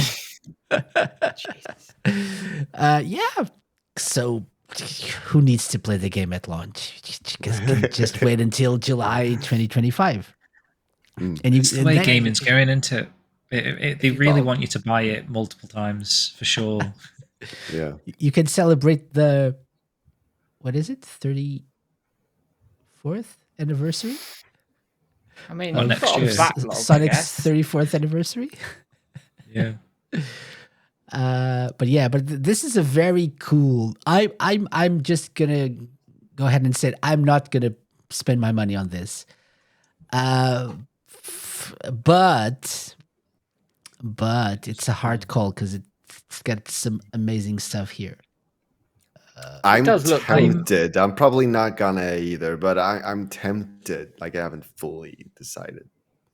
I was tempted, but then I'm also content with the Japanese limited edition as well. That's sort of like it's got a few of these little things, but obviously that statue in the middle is amazing. But then again, how many statues of Sonic and what? Yeah, that's my thing. I have so many Sonic statues and Sonic merch that I'm trying to hold back on any new things they release. I'm tempted by the plushies, the ducks. They announced the Sonic and Eggman ones because they look cute. But ducks. Yeah, the ducks, the tubs. Yeah, but I'm trying to hold back on Sonic stuff. But this looks good. The Dreamcast statue looks really that cool. That Dreamcast statue is really cool. And actually, really I reckon the soundtrack because if the soundtrack's anything like Frontiers, which I know obviously Sonic Generations, they're not going to change that soundtrack, but the Shadow Levels, there's potential there for the soundtrack to be really, really good. Yeah, the Frontiers soundtrack really, the really songs good. We already heard are great remixes. I reckon they'll release that. They tend to do the soundtrack releases in Japan at least anyway, don't they? Yeah, they do. for sure. I also like the Chow figures. But they're cool. They're cool, but again, speaking of the levels, one thing that caught me by surprise: Chaos Island is in the game from Sonic Frontiers. Okay, interesting. So what you were saying last time, Lime, about there being potentially a hub world linking all the stages together. Oh yeah. But that's not it. Like the hub world, it's something else. Like they made Chaos Island like an action proper stage in the game. Oh yeah, interesting. Okay, that's like whoa. Is that how the stories? I didn't expect that. Is that how the stories intersect? Could be like I have no idea, but like I guess like either Shadow was there like before, and they're just like still it's still like in the past. We just didn't know that Shadow was there before at some point, or like since they already have the ability of time travel, why not travel to the future Maybe that's what happens. I have no idea. Or it could come off of like the Sonic Frontiers thing, like the Sonic and Shadow meet somehow during the events of Sonic Shadow. Frontiers. Yeah, Because I mean the official is that it's supposed to take place, like this Shadow portion 2 is supposed to take place at the same time as Sonic Generations. And so Sonic Frontiers happened way later. And so that's... but it's timey-wimey stuff, so... Yeah, exactly. That's what I figure as well. Yeah. Okay. Maybe there's a big portal like the DLC for Sonic Frontiers where it rewrites the ending. It's like a big Shadow's portal like, you go through. I don't like this ending. I'm going to do my own. And then he screws up everything. Goes back to 2006. Fight Black Doom. Exactly. So Sonic X Shadow Generations is coming soon, October, which means it's going to be a busy like month of October. Yakuza, the series, Sonic X Shadow Generations, Metaphor Refantasio. So Refantasio. What else? Sorry? Halloween. Halloween. Okay, yeah, that's Sega themed in a way as well. So a lot of stuff happening there. Yakuza Kiwami comes. No, October 24th. Wasn't it? Wait. Oh, it is. Yeah, I thought it was September. Oh. I said so much stuff happening. My gosh! I think I said prior that it was September, but no, it's October 24th. And what about the series? Wait, isn't it the same day? Wait, let me check. Oh, it is. So the show and Yakuza Kiwami on Switch are coming out October 24th. Both. There you go. They've definitely done that deliberately then. Oh, so then that actually makes more sense. So you can play the game while you watch the show, as you watch the show. That makes sense. They're trying to do like to pull a Fallout thing. People watched the show and then they went back to playing Fallout 4, especially all over the world. Yeah, I did that as well.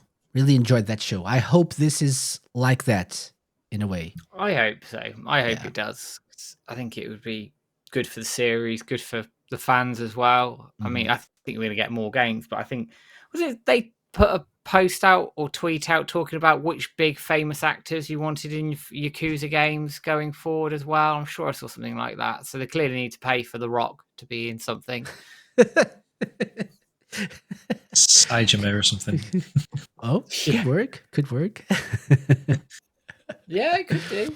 Yeah, and Chris Pratt, because he has to be in everything. And Tom Holland.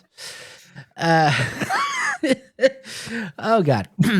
Anyway, one last bit of news. This is I just included this not long ago either, because are you guys familiar with the Sonic Shorts series?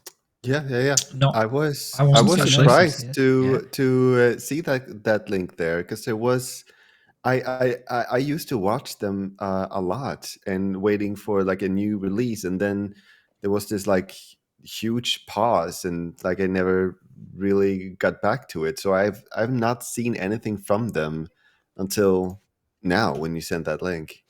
Yeah, so I actually missed this as well. Thanks to Sega Driven for reporting on this news. Sonic Shorts, for those who are not familiar, is a series of like very short, obviously, animations done by Sonic fan artists and compiled by Sonic Paradox. And they're usually amusing. Some are really funny as well. And this is volume 9, which comes out like several years after the last volume. I remember when I went to Summer of Sonic 2013, we're probably putting out like 4 or 5, volume 4 or 5, and the audience went crazy. Sonic Shorts were a regular thing that people really enjoyed. It was like part of the zeitgeist for the Sonic community, at least.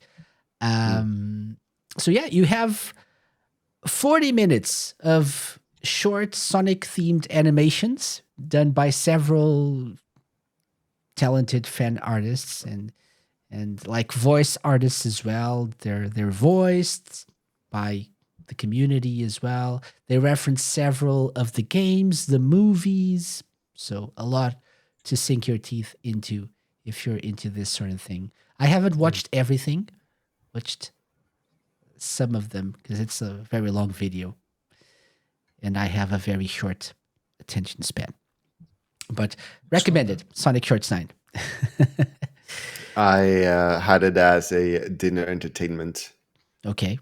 So I watched it. Was it good? Yeah, I definitely enjoyed it. Yeah, nice. Yeah. Okay. Probably a product of its time, but still enjoyable, I would say. There's nothing wrong with that. Yeah. Okay, and that's it. I'm really proud of all of us because we did it in 2 hours. Maybe a little under 2 hours. That's amazing. James, you said we could do it. I didn't believe you, but you were right. Good job. I told you. Give yourself a pat on the back. Never wrong. Good job. Yeah. Bong.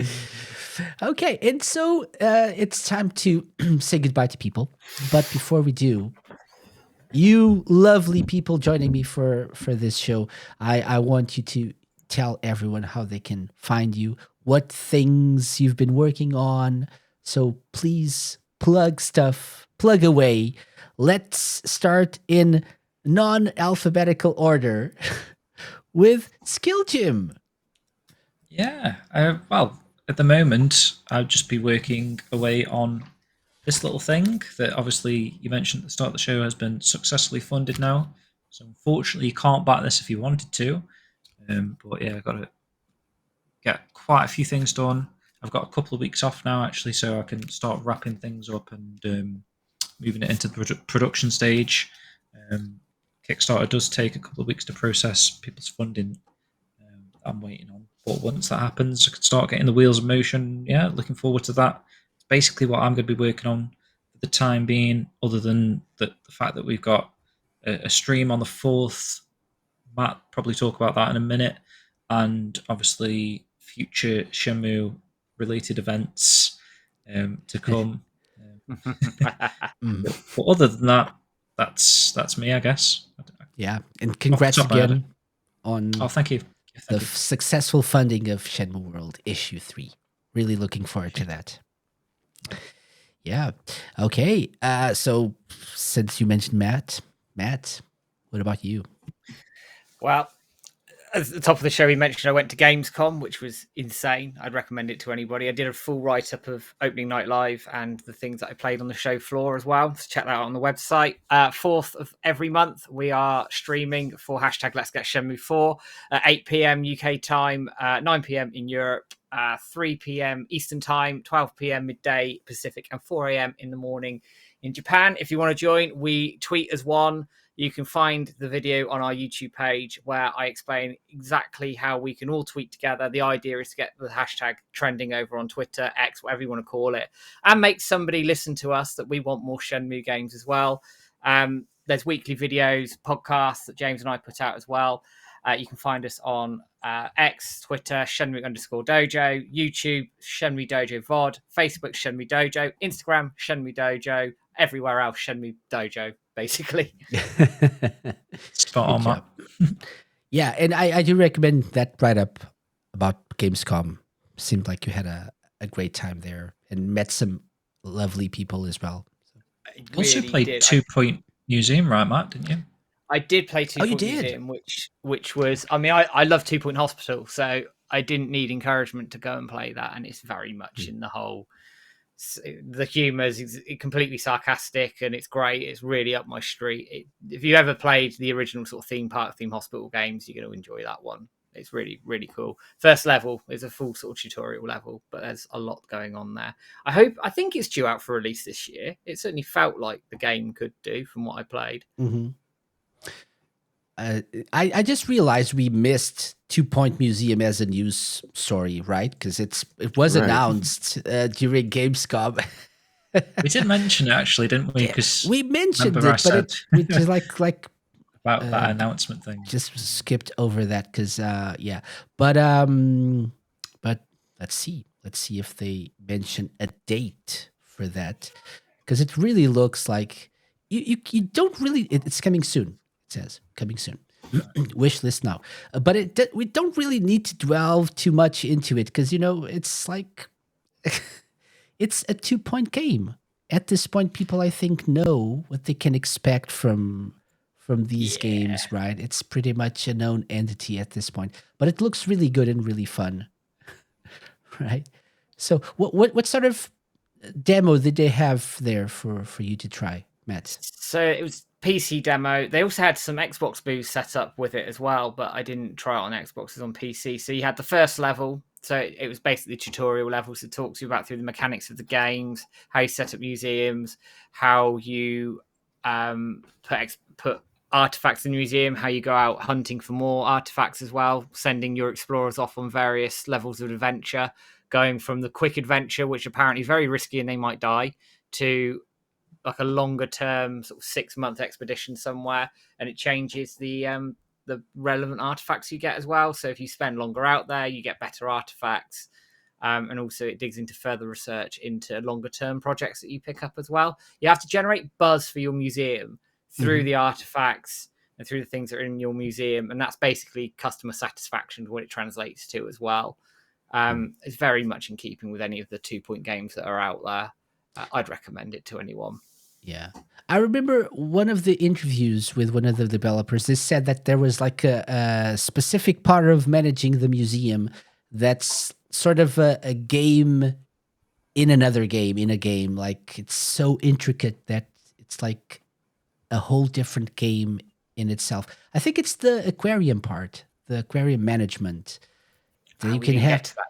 You have to like choose the fish, the food that they eat, and all of that, and the temperature of the water. So managing that in itself is a game within a game. So it's like Chow Garden inspired. See, just like Laudle not, yeah, or maybe not, or maybe Laudle not. Clean the aquarium. Yeah, thank you for sharing that, Matt, and I hope you enjoyed yourself. It looks like you did. Really good. I'd recommend going. It's busy. God, I was gonna go. I'm saying this all the time, but I was gonna go in 2020. I had a press pass and everything ready, and then don't get me started on that. The arguments I had. I'm gonna get one of them this year. Yeah, it was. I think it's probably harder now because there's no E3. It's the biggest like game expo in the world, the biggest physical event. So it's probably everyone wants to go. So it's probably harder now than it was 4 years ago. It's really strange because we got one without any bother in 2023 because Flag went out and did the Air Twister article for us, met in games, did all of that for us, and it was brilliant. This year it was a lot harder, but I will give guys on the ground at Gamescom credit who actually really did try to help and eventually pointed me in the right direction to talk to somebody who listened to me and were very, very helpful and allowed me eventually to get into the business area to actually talk to some people that I had appointments with that I was desperately trying to say, I have these appointments. I'm not just going around there for a laugh. I booked these months ago. But they sorted me out in the end and it was well worth it. And that's what matters. Excellent. Okay, thank you, Matt, for sharing. And finally, after this was like a pivot here, but we're back on track. Lime reversed. Hello. What say you? Well, I focus on 100%ing Sonic games on my Twitch channel, Lime Reversed. We have just managed to finish the 100% run of Sonic and the Black Knight. Well done. I am so proud of that. There will be a compilation of that journey coming up on my YouTube soon, also Lime Reversed, where you can see why I am so proud of having gotten through that. it's a journey. It's very much a journey, one that I did not expect at all. So yeah, that means we have finished around 24 Sonic games, and so with the home console Sonic games, we have 6 left to do. Wow. Which ones? It's not many. Not many indeed. Which Or at ones least is it? some of them. Yeah, so some of them would be like, I haven't finished Sonic Superstars yet. I haven't finished Sonic Dream Team. So both of them are very much worked on already. And then we have Sonic 3D Blast on the Saturn. We have Sonic Chaos, Sonic Blast. And then, of course, Sonic X Shadow Generations, and probably something else that I'm forgetting. Yeah, I think the worst part is over, I would say. Yeah, indeed. Definitely. Indeed. I also just started trying out Instagram, so people can follow me on Instagram, Lime Reversed, also, if they want to. Nice. Excellent. Yeah. Okay. Yeah. So, by the way, guys, are we happen to be sponsored by Secret Lab or something? Yeah. Indeed. Oh, that's all 4 of us. Excellent. Oh, so they should sponsor us. Casey, you should yeah, Lab, you should reach out to them. Secret Lab. And have a screenshot of this. Come on. You're missing a trick here. Yeah. There we go. Yeah. And screenshot this and send it to them. and that's it. That's it. And so, yeah, the Sega Lounge. We recommend Secret Lab chairs. I actually do. Like, for real. I do. I know. I do as well. My back got significantly better after I bought this chair. I couldn't walk, but then it's a miracle. No, I was actually suffering, and you guys know it's really true. I had some serious back pain with another chair that I bought, and this one fixed everything. My posture is better. Really recommend it. Yeah. Thank you, James. Hope you got your commission. Okay. As for the Sega Lounge, we'll be back next week. We have. I'm actually very excited about next week's show. Just like a little bit like I was for last week. So if you missed last week's show, we got Brian Shea, former director of Game Informer, on the show. We discussed Sega games on Nintendo platforms and his history with Sonic and Sega. And it was like a very interesting, like back and forth, really relaxed kind of show, longer than usual, because, it was a great conversation. I do recommend you going back and checking that out if you haven't done so yet. Next week, we'll be focusing, we have a returning guest, someone who hasn't come on the show in a long time, but it'll be his 3rd appearance. I won't say who it is because I haven't recorded the show yet. Who is it gonna be, Casey? Tell us. It's gonna be a Mega Drive / Genesis focused show, but do check that out next week.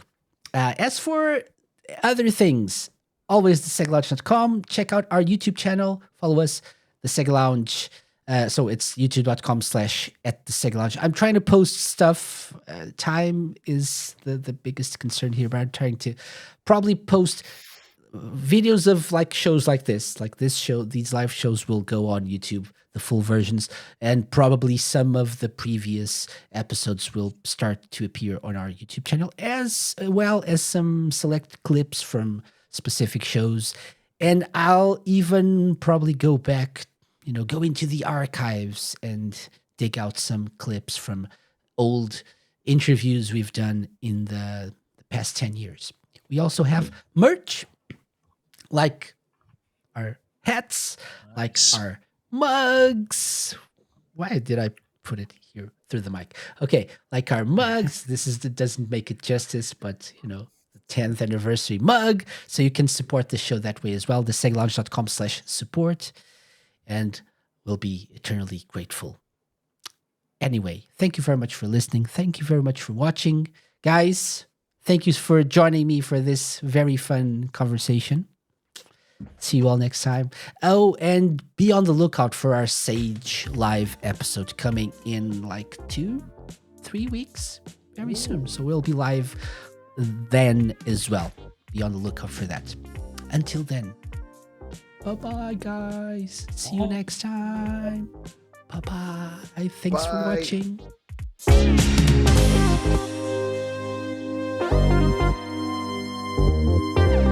The Sega Lounge, hosted by me, KC, and part of Radio Sega's network of live shows and podcasts. Theme song and incidental music by OSC. Got any suggestions? Drop me an email to podcast@thesegalounge.com. Find us at The Sega Lounge on X, Twitter, and Instagram, at thesegalounge.com on Blue Sky, and be sure to check out our Twitch and YouTube channel for live video content. You can find previous episodes of the show by going to thesegalounge.com, on the TerraPlayer app, and wherever you listen to podcasts.